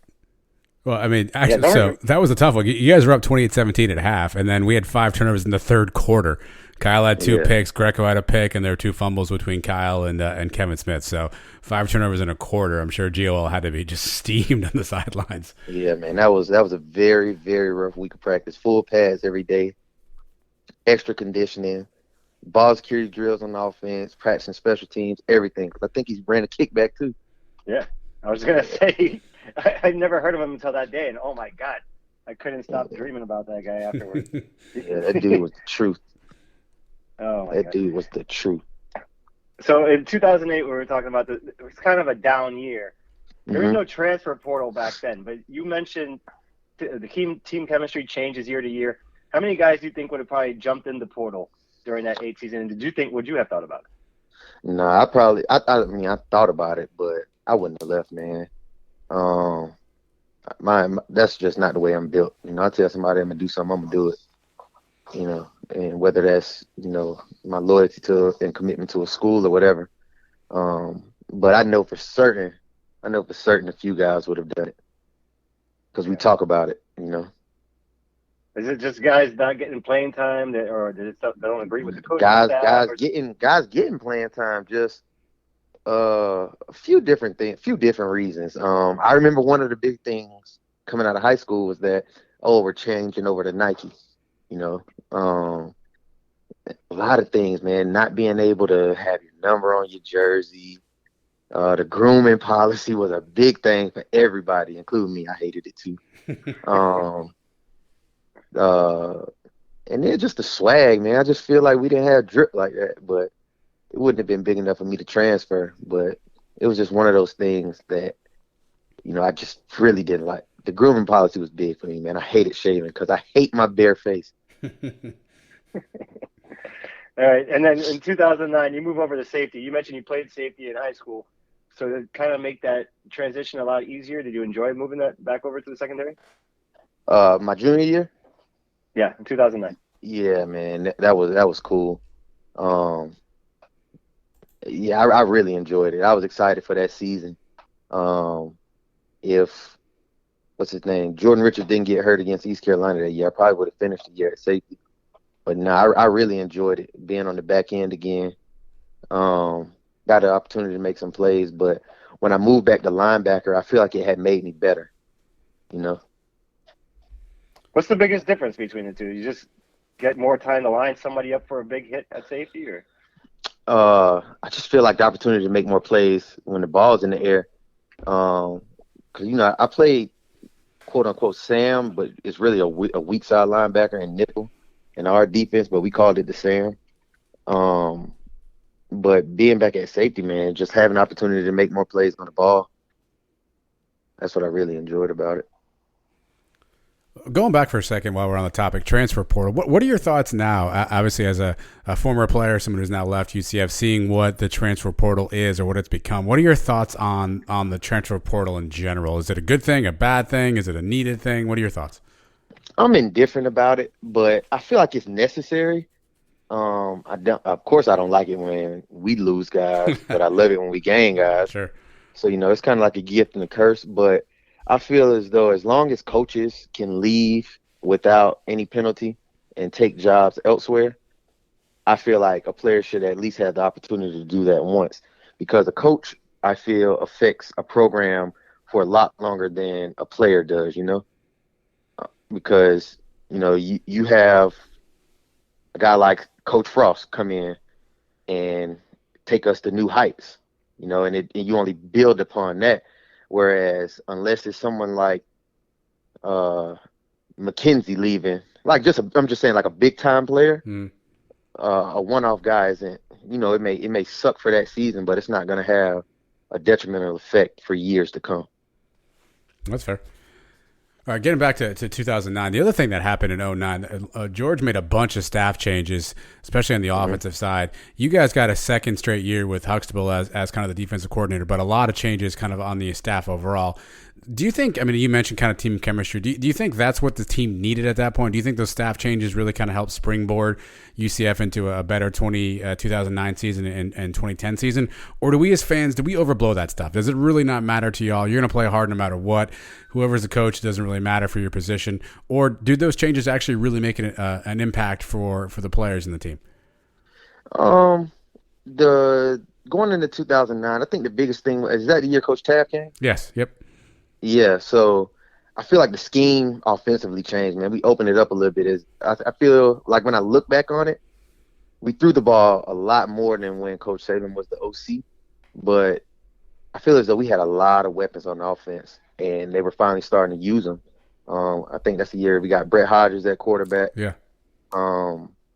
So it was definitely on the up and up. The chemistry and the excitement of the program changes because for a while it's just like, you're calling the plays from the sideline, and your frustration kind of boils over, especially from that 2008 season. But just having a breath of fresh air and a new outlook on the offensive side of the ball, it kind of changes everyone's mood. And then Coach Hux, I think he actually became the coordinator in 2008. He did, yep. But just having him move to DC was probably the best thing for us, man. You ask anybody that played for him, Coach Hux is probably one of the smartest people in college football. The dude just, while as a unit, we may not have always executed, it was not for the lack of his preparation, because we had a foundation of stopping the run. And I don't care what play it was, the foundation was so solid. You hear anybody that played for him, they'll tell you his favorite phrase was black, gold, black, gold, black, gold, because we had someone in every gap. So as long as you did your job, and that was another thing he preached, do your job, you're not going to run the ball on us. But a lot of teams really didn't. They really found success through the air. I'm always curious in this question. Mike and I have talked to a bunch of guys who played on that 2017 team that obviously went undefeated. And we've had a bunch of them tell us, like, early in camp that they looked around, they're like, oh, yeah, we got something special here, then people don't realize it. As a player, thinking about that 2009 season, or even any other years, can you tell in camp and practice, can you look around and look how guys are playing, look at practice and be like, okay, I know how good we're going to be this year, or, man, we're going to suck this year. Can you tell that early on how good a team's going to be?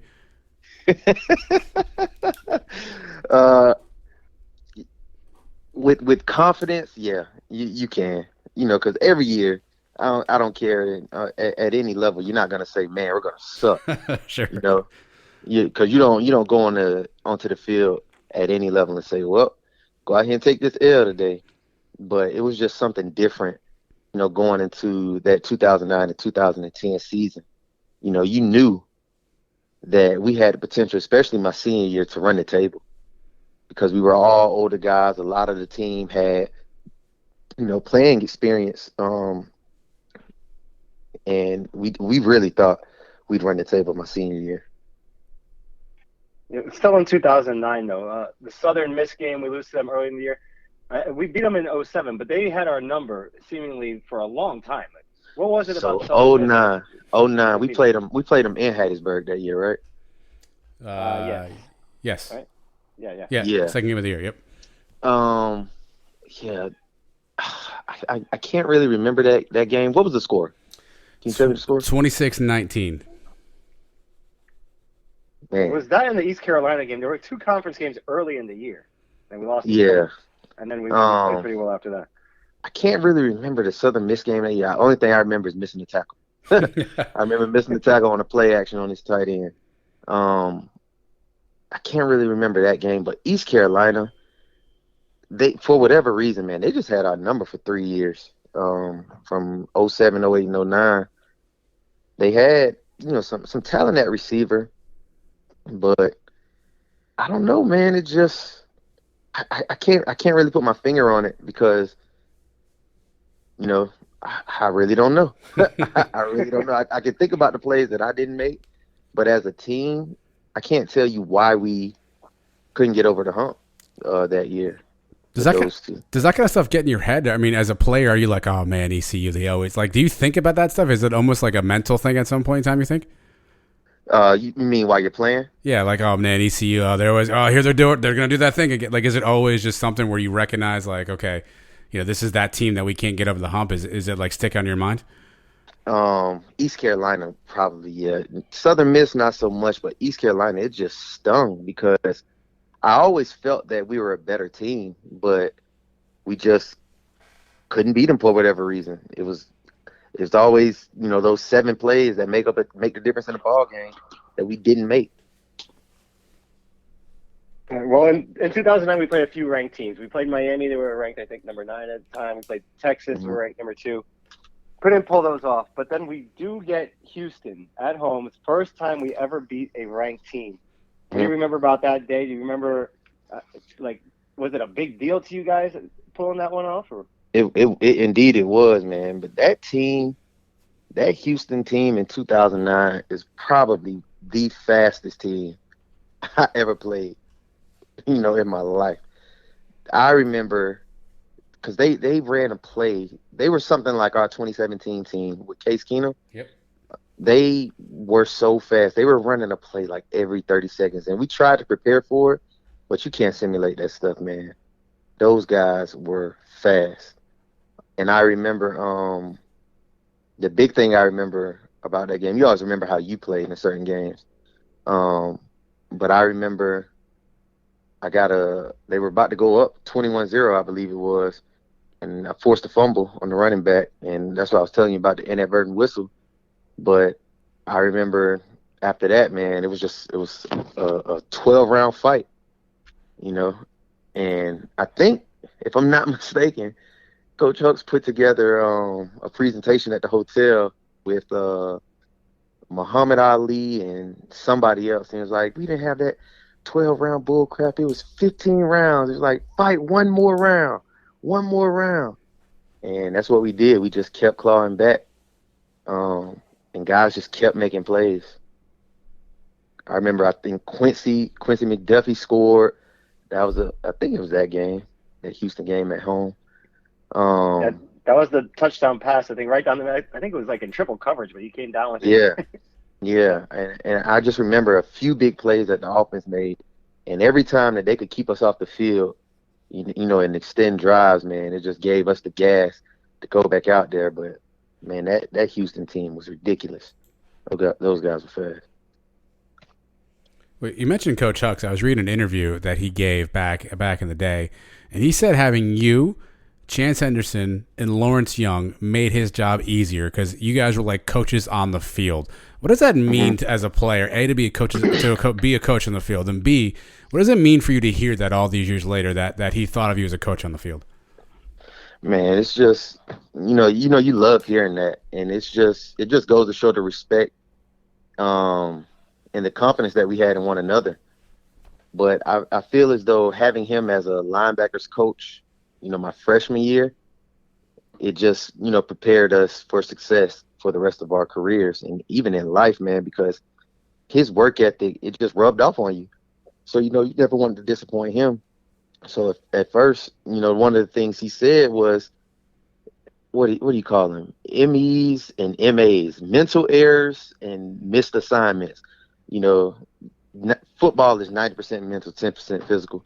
So mental errors, those happen before the snap. You know, being misaligned, not making the right call, things like that. So we always wanted to make sure we had guys in the right position and we, you know, made the right calls pre-snap. And that allowed us to minimize the missed assignments, you know, when the play actually happens. Well, the offense looked totally different, too, in that 2010 season. A young, skinny freshman named Jeff Godfrey comes on campus. And, I mean, Dante was a whole different animal. But, I mean, JG was something we had never seen a quarterback in UCF in a long time. What kind of energy did he bring to the offense when you guys saw him? And as a defensive player, when you're watching practice and you're seeing some things he's doing, were you like, man, we got something special here? Yeah, man. Jeff was special. Jeff was indeed special, man. And we knew he was gonna be special. I just remember when he first got there and going against the offense in practice, like, man, we really got a mobile quarterback. That was something we never really had to worry about. Calabrese was mobile, but not like Jeff. Because Jeff had a little wiggle to him. But man, yeah, we knew he was gonna be special. I remember because he came in with Blake. Yeah. Yep. With Blake Bortles. And I remember when because Blake didn't come in into the fall. I remember Blake throwing the ball to me in pass skelly in the indoor facility, and I told Blake, I'm like, man, you came to the wrong school. Because I knew he had the talent. Blake always had a big arm. I was like, man, this kid came to the wrong school. But, 2 years later, he proved me wrong. You guys lost a couple games early that year. The NC State game where we waited way too long to put Godfrey in, or otherwise I think we win. And then the Kansas State game with that whole rain delay thing, and we kind of let one slip away. Which one of those hurts more? Or they both hurt? They both hurt a lot, man. NC State had Russell Wilson that year, and I say you guys shut him down. State, yeah, shut down Russell Wilson. Yeah, that was probably his worst game of his career, probably. But the Kansas State game, I think, hurts more because they had a running back. At the time, I think he was leading the nation in rushing. Daniel Thomas or whatever his name was. Yeah. And I remember we held him to under 100 yards on that game. And I just knew we'd win because I feel as though our offense was better than their defense. But, for whatever reason, we just didn't make the plays. So another game that year, too, that had some weather was the Marshall game. Marshall was a big-time rivalry for us back then. Did you guys feel the same way? I actually think it was a bigger rivalry than South Florida at the time. We didn't. We didn't think Marshall or Memphis was a rivalry because we never lost. So we didn't look at them as rivals. It was just another conference game, but we never lost to them. So we looked at them like, we better not lose this game. And Memphis the same way. And we lost to them earlier, like 2003, 2004. Those teams we lost to Marshall. By the time you guys got there, we had the upper hand. Yeah. Yes, indeed. Well, you close out your career in 2010. You guys win a conference championship. You get a bid to the Liberty Bowl. Obviously, we're going to play an SEC team. This is going to be your last game. Obviously, you kind of already knew that. How fired up were you at that point in time, just kind of leading into the Liberty Bowl, knowing this was your last game, knowing that you guys had a chance to put a historic season together? What kind of thoughts were on your mind leading up to the Liberty Bowl? Well, I knew we'd win. We prepared like champions that whole 3 weeks from the conference championship to the Liberty Bowl, but we knew we'd win, man. It was just about how much. But we knew as long as we went out there and did what we were supposed to do, we'd beat Georgia. Well, so take us on the field. The clock strikes 0. You look up. We beat Georgia, our first bowl victory as a school, beating an SEC team, 11-win season. What are the first thoughts that come to your mind when the clock hits 0 and you realize that you've gone out on top as a player at UCF? Man, finally got over the hump because I think that was our first bowl win. It was, yep. Yeah, we just finally got over the hump, man. It's just a surreal moment, very surreal moment. You want to take us to the after party? What happens after? You guys get on the plane, you get back to Orlando. What's the after party like? Let me think. It's because it's so crazy. A lot of guys, man, our families show up to the game and we don't fly back with the team. We kind of go our separate ways after the bowl game. I don't think I stayed in Memphis that night. I think I left with my mom because I actually got injured in the third or fourth quarter of that game. But I heard they had a really good time. Memphis was a very interesting city to have a bowl game in. Just say that. Man, and we returned the opening kickoff. Remember that for a touchdown? They called it back for a holding. Yeah, and then after that, they called it on Ronnie Weaver. It's so funny. I text Ronnie the other day. It was last week because I was looking at that game on YouTube. I looked at the first half and I told him, I'm like, bro, you should be pissed because that was not a holding call. That was not a hold. That was a great block, bro. Yeah, Quincy took it to the house. Yeah, then it was a defensive battle after that the whole way. You guys shut them down. What are you up to now, man? Obviously, we hear you got a baby there. How many kids you got? Yeah. What are you up to? I have a When keep in daughter. touch with- I have a daughter. She was born about 16 months ago. That's the only child that I have. I actually live down in Miami now. I've been down here for about 3 years. I'm an air traffic controller at Miami Center. Nice. But yeah, I live in Miramar, and that's about it, man. Oh yeah, you're not far from me. I'm in Fort Lauderdale. Okay. I was just actually in Miami. I went to Miami Airport a couple weeks ago. I went on vacation. Well, you're right, so- you're an air traffic controller. How stressful is that job? That feels like a really stressful job. Man, that's what everyone says. I mean, it has its moments, but I feel like the things you go through in life kind of prepare you for it. And, the things you go through in your upbringing kind of dictates your stress level. While it has its moments and it gets your blood going, I don't think it's anything like going home and not knowing what you're going to eat or the lights not being on. So, I don't know, man. I love it. I tell people all the time it's the greatest job in America. Well, how many planes are you in charge of at one time, or you're coordinating how many planes?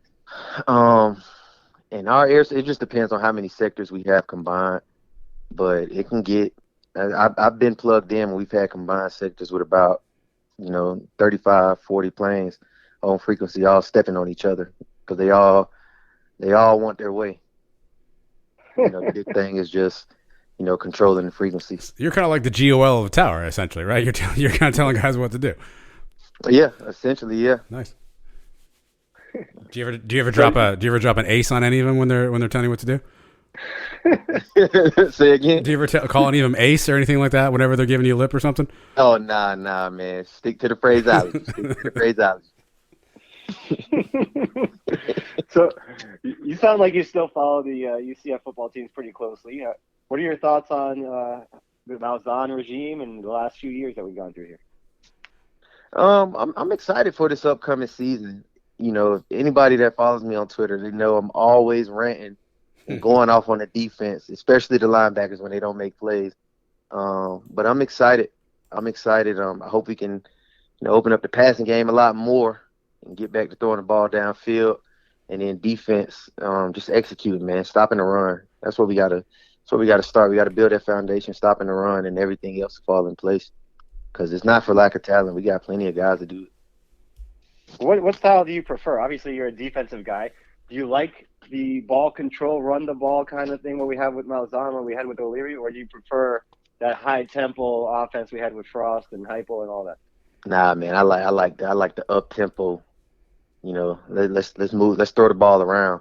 We got to be able to run the ball, but I like lighting up the scoreboard. Yeah, but you're a defensive guy. I mean, you're a 10-3 in the Liberty Bowl type of guy, no? Yeah. Oh, absolutely. Defensively, I'm the complete opposite. I enjoyed playing teams that wanted to, control the ball and run it because I felt as though back then we were prepared for that style of defense or playing against that style of offense. It's the teams that, wanted to spread us out.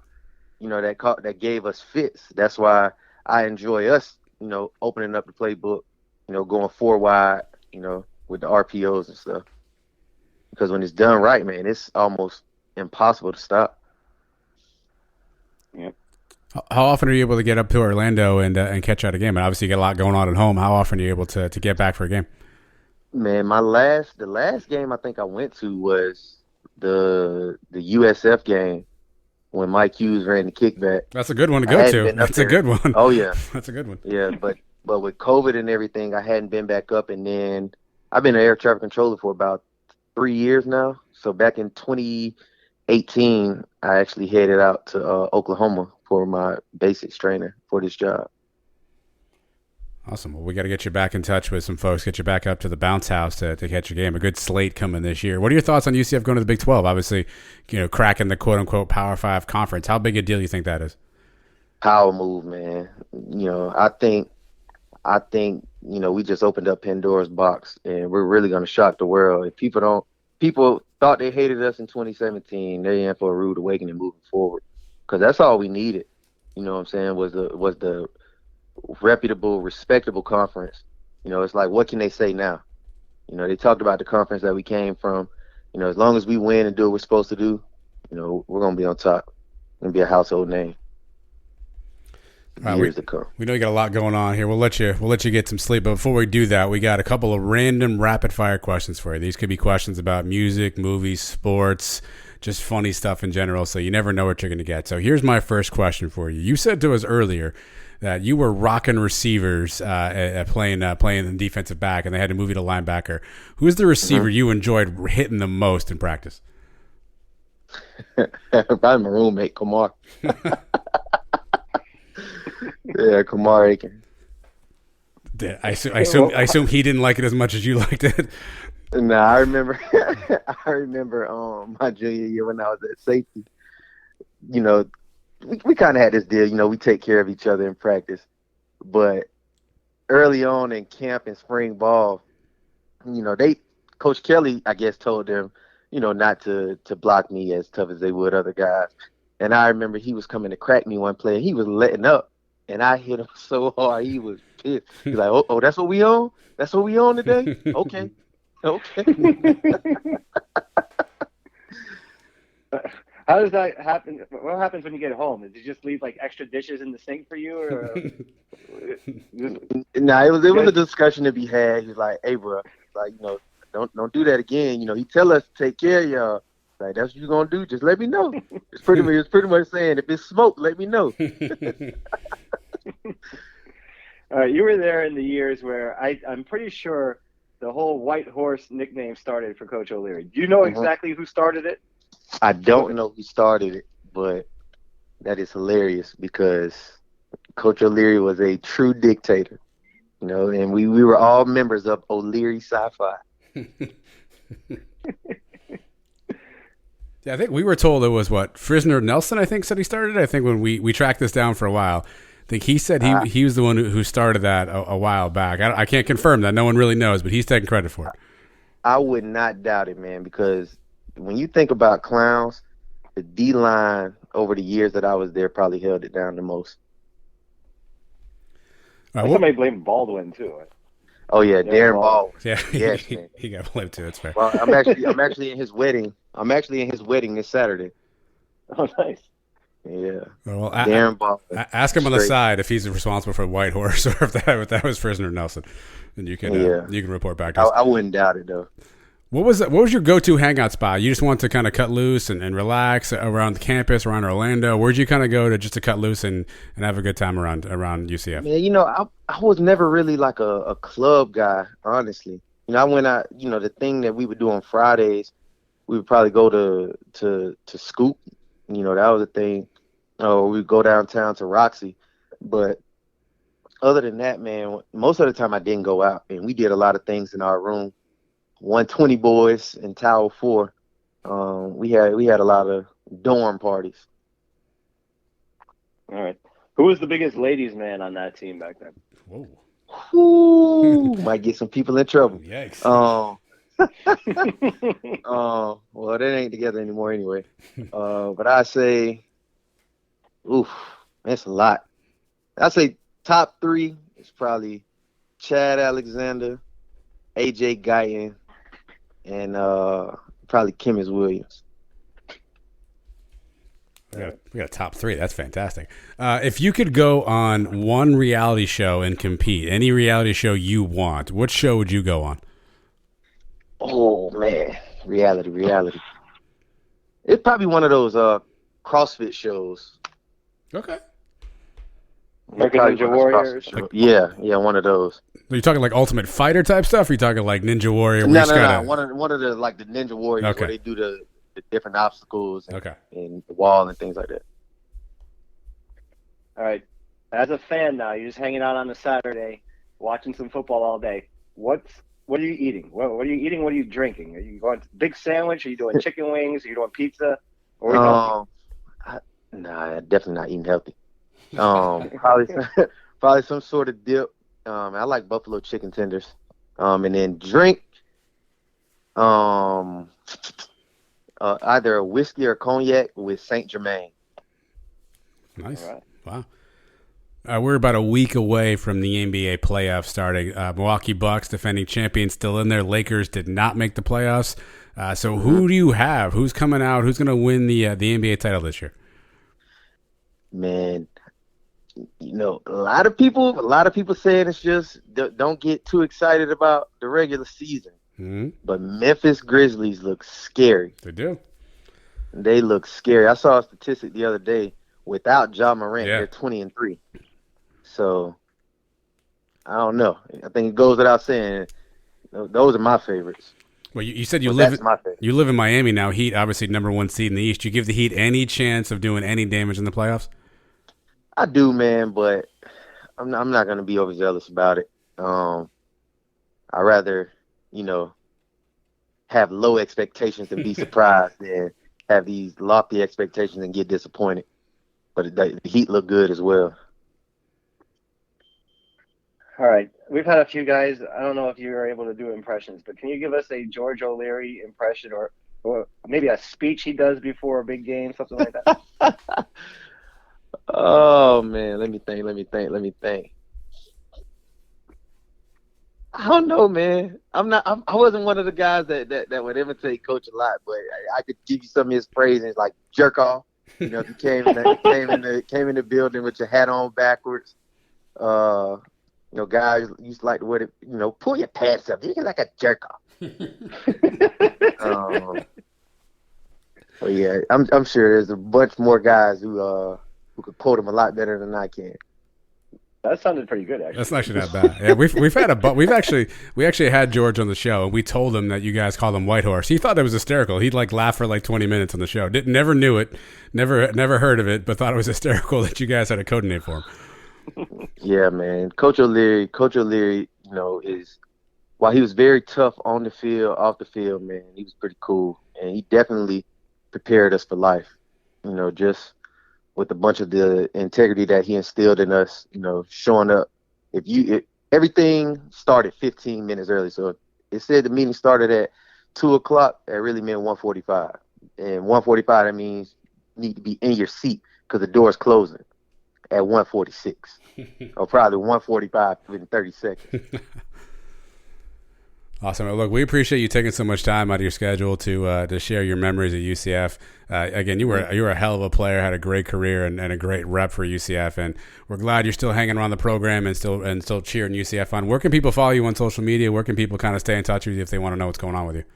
Corporate_Q on all platforms, and then on Facebook, Derrick Hallman, of course. Awesome, man. Well, we wish you best of luck. Hopefully, we'll see you at a game this year, but if not, go Knights. Oh, yeah, I'd definitely be there at some games this year. And go Knights. Charge And on. the FAU game is close by for you, no? Yeah, I'll be You there. for that one? Oh, you know what?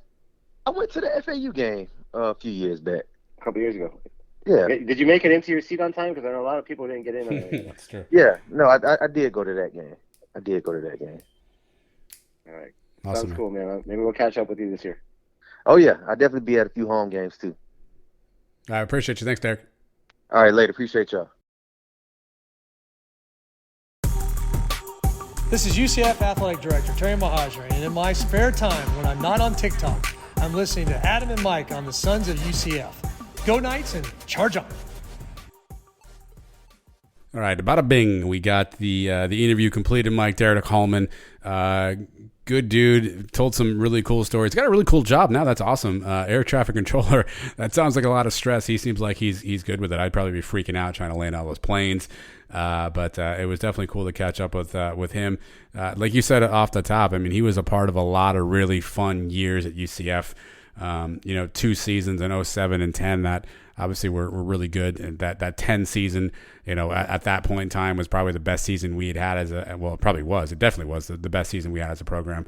And so he was a part of a lot of cool stuff. I just love to hear the way these guys still talk about their coaches. Like he clearly still has a bunch of respect for Dave Huxtable and what he learned from him all these years later, still saying that, the imprint that, Hux had on him still carries him today. I think that stuff is so cool when, even as managers, as bosses, as fathers, wives, husbands, daughters, whatever, you forget the impact you have on people. And it's really cool to hear stuff like that. Yeah, and same thing he says about O'Leary. That he turned him into a man. he's hard on him at the time. That he maybe didn't agree with all his rules and the facial hair and all that stuff. But it's something that made him into a better person and prepared him for his job that he has today, which cannot be. It's got to be a stressful job.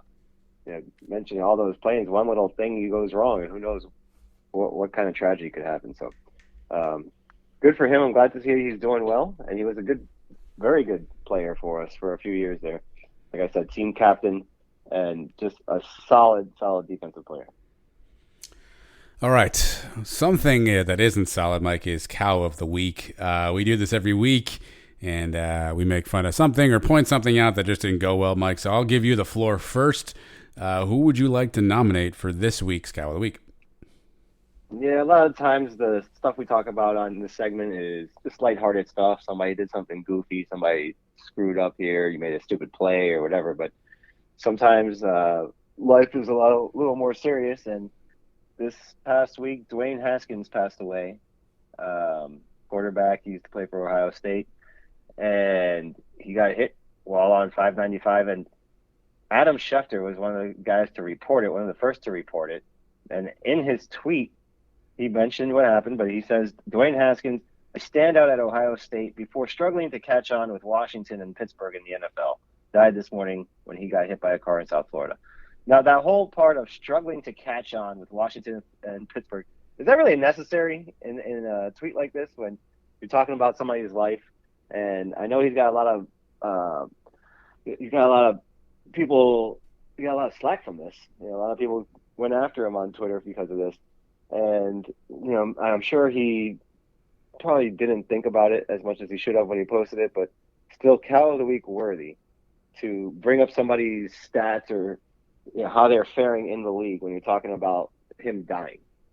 I think you can stay away from those little remarks when you're posting news like this. So for that reason, Adam Schefter will be the Cow of the Week this week. Yeah, he really took the fun out of this one. Obviously, first off, just terrible news about Dwayne Haskins. For anybody who's in South Florida, 595 is like one of the most trafficked highways, and so whatever was going on, whatever had him out on the highway, we still don't know yet, but certainly a tragic event. And Schefter's had a few of these lately, dude, where he's said something or done something that it just feels like, he has no clue. Like he's rushing so quickly, I think, because he's the news breaking guy that he just doesn't have any common sense. And this is another situation where he just didn't exercise any sort of common sense, was just make a complete bonehead. And what makes it worse is he put out like a 3-minute podcast that he does, and he dedicated to Dwayne Haskins, but it was radio silent for like 2 days. And I get that sometimes maybe Twitter's not the best space for an apology, but it kind of felt hollow that he didn't address it in any shape or fashion prior to that. But he's had a few of these lately, man, where he's just done something that's completely idiotic. And the good news for him, though, is he just got $9 million in a contract from ESPN. So I guess it pays to break news, but definitely he's got to find a better, Twitter writer or something, because he's certainly not doing great at that. Yeah, he's got to be stressed out, too, all these reporters, right? There's such a rush to get the story out first. A lot of times they're not even right about things. But he's got to have probably a lot of things going on. And I'm sure there's going to be a time where and I'm sure there probably already has been on this show, maybe say something stupid. Maybe something you shouldn't have said maybe a couple of minutes ago when I was talking about your son watching the softball game. Who knows? But tweeting things is a little different. You should be able to at least edit it, think about it a little bit more.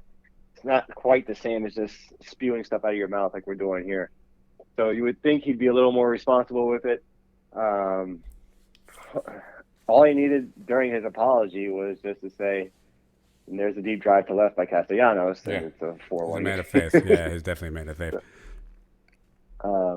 But, we all make mistakes. We all learn from it. That's why we have the Cow of the Week segment. So we can call you out, and then you can fix yourself and not be cow again. We're really doing you a service, so you guys are all you're all welcome for that, Mike. I've got two options. The first one, I don't know how I feel about this, so I'm going to take you. You're going to be my judge on whether or not this is Cow of the Week worthy, or if I should even be mad about this, right? So the NBA is wrapping up its regular season, and as most athletes do in all sports, football, baseball, basketball, whatever, the guys have bonuses that, if they, score a certain number of goals, if you win some sort of a trophy, right, a MVP or something, you get roster incentives or bonus incentives, or you make money, you get money, right? Drew Holiday, who plays for the Milwaukee Bucks, he had a bonus in his contract, $225,000 if he played a minimum number of games for the season. So basically, he had to get to this game threshold, and if he got to that threshold, $225K, Mike. So this was Saturday night. He's basically needs one more game to get to the threshold. Milwaukee's already clinched everything they need to clinch. They're getting ready for the playoffs at this point. Drew Holiday comes out. They have the jump ball. Cleveland gets possession. He runs over, fouls the guy, and checks out of the game and never comes back and makes $225K. I understand, like, if I had a chance to make $225K and someone was going to make it like as easy as possible for me, I would take that chance all day, every day. But I feel like something about that just doesn't. That's not the spirit of what we were trying to do here. So I'm not sure if that's Cal worthy or not. Well, it's his coach doing him a solid. It is. Right? So there's that. You build up some good rapport with your coach that way. It's kind of like. Do you think that's worse than, who was it? Jose, what's his last name? The guy from the Mets, when he won the batting title, Jose Reyes? Bunted in the first. Jose Reyes? Yeah. Jose Reyes. Yeah. All he needed was one hit, so he got up in the first inning, bunted, and then took himself out of the game after that. Is that as bad or worse Yes. or better? Yes, which one? Man. Yeah, because in that case, you are like Drew Holiday isn't ruining is a tough word here. Isn't impacting anybody else's season. He's just impacting his owner's money, right? I could be busting my ass, like playing the best baseball of my life, and I'm trying as hard as I can, and and Jose Reyes just comes up and puts a bunt down, and that impacts other guys who are trying to win something, right? There's a competition involved that feels a little bit different than Drew Holiday just basically is taking money from his owner who's willing to give it to him. So I think Jose Reyes would be worse than Drew Holiday. Yeah. I'm sure there were other points in the season where Holiday took a day off, a maintenance day here and there that, he could have played. He could have played those other games whenever he wanted, I guess. So. And the worst part of the whole Drew Holiday is how he spells his name, right? Yeah. Isn't it like J-R-U-E? It is Drew. Yes, it is Drew Holiday. All right. So my other submission, Mike, and you have to Google this or search this on Twitter. Rory McIlroy had an impressive comeback on the final round of the Masters, and was trying to make a charge to get up into the top spot. Ultimately fell short, Mike, but he pitches in a fantastic shot on 18 from the bunker and basically gets himself a birdie there, Mike. And he has a celebration that's taking place in this bunker. You're gonna have to Google it or have to search it to see. He's trying to like do some sort of a helicopter thing, but the club goes flying out of his hands. The other arm goes across his body, and then he just goes with an awkward like hands over the head like fist pump. Are you able to see this, Mike? Are you able to search that up? I'm Googling as we speak right now. I don't know how else to describe what I'm seeing there. But it's not good. It seems like he was clearly not prepared for that to go in, which is probably fine. I think it's on the 18th? Yes, on 18. It just doesn't. I don't know what he's trying to do. It's like one of these awkward golf celebrations where people say golfers aren't athletes, and this is probably why. Because Rory McIlroy had a really awkward celebration. It's a heck of a shot. It's a great shot. Yeah, no, it's a great shot. There he goes. Yeah, there he goes. All right. He's going, let's see. They didn't really show it much on that first shot. Then he picked up his club. He gave the caddy a hug. Yeah. Maybe there's a replay coming. Yeah. Mm-hmm.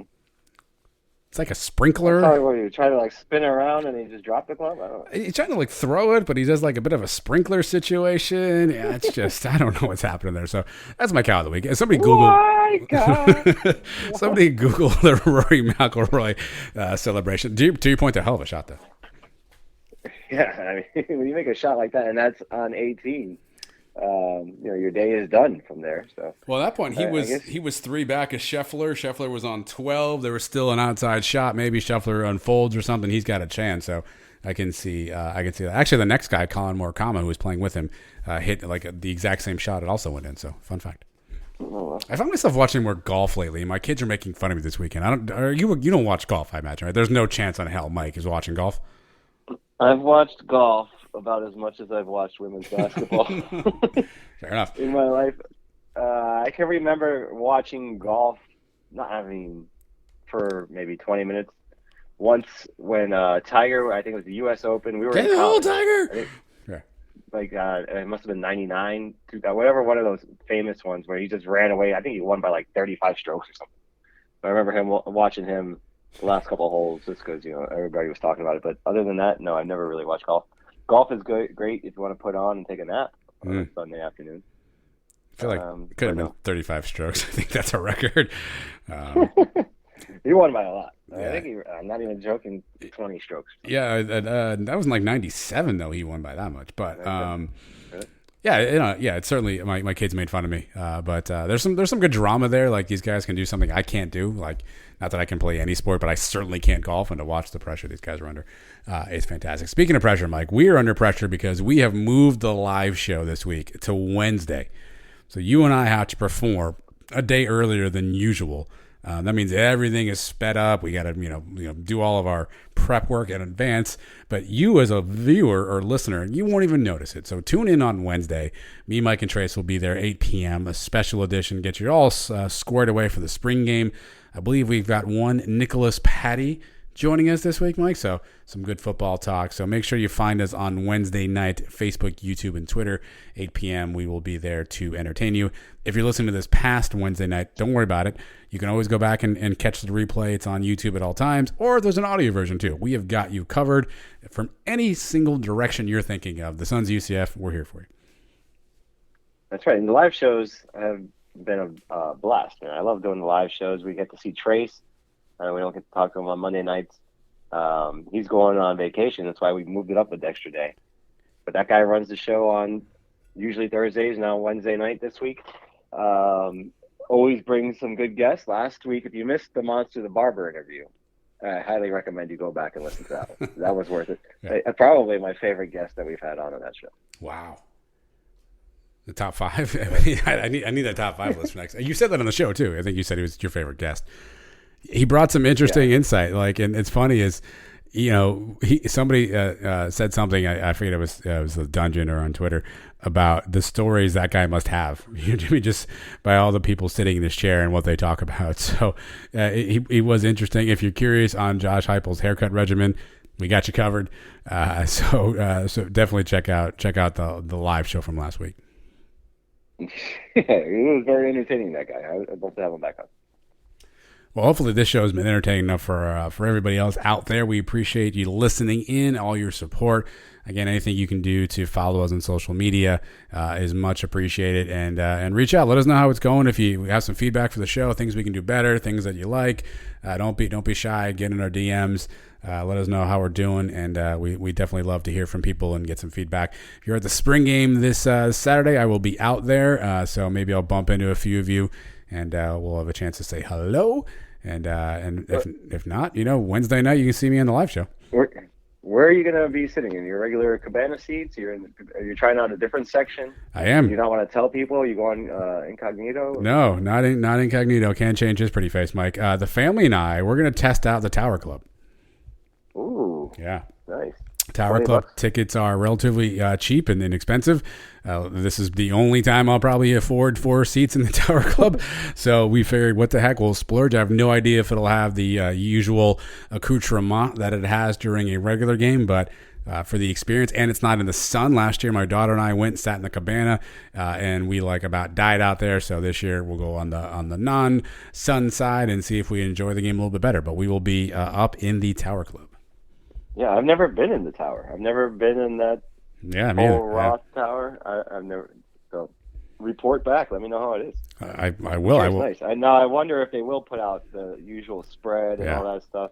I'm sure it's probably scaled back a little bit. Yeah, I'm not expecting the usual spread. I mean, it sounds like they have some beverages for purchase. I'd be interested in that.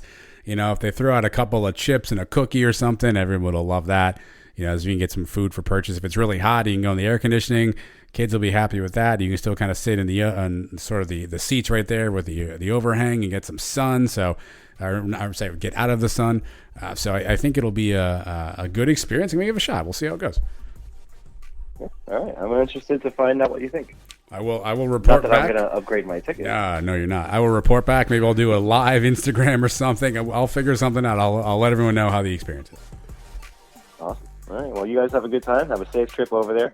Maybe we'll see you in the softball complex afterwards. Maybe we'll see you at the John. I will be at the John. That's sure. You're paying on those drinks. I may be at the John quite frequently, but either way, we'll be around. And if we don't talk to everybody, I think Easter is upcoming this weekend, Mike. So everybody have a happy Easter weekend. And as always, we wish you all the best. Go Knights. Charge on.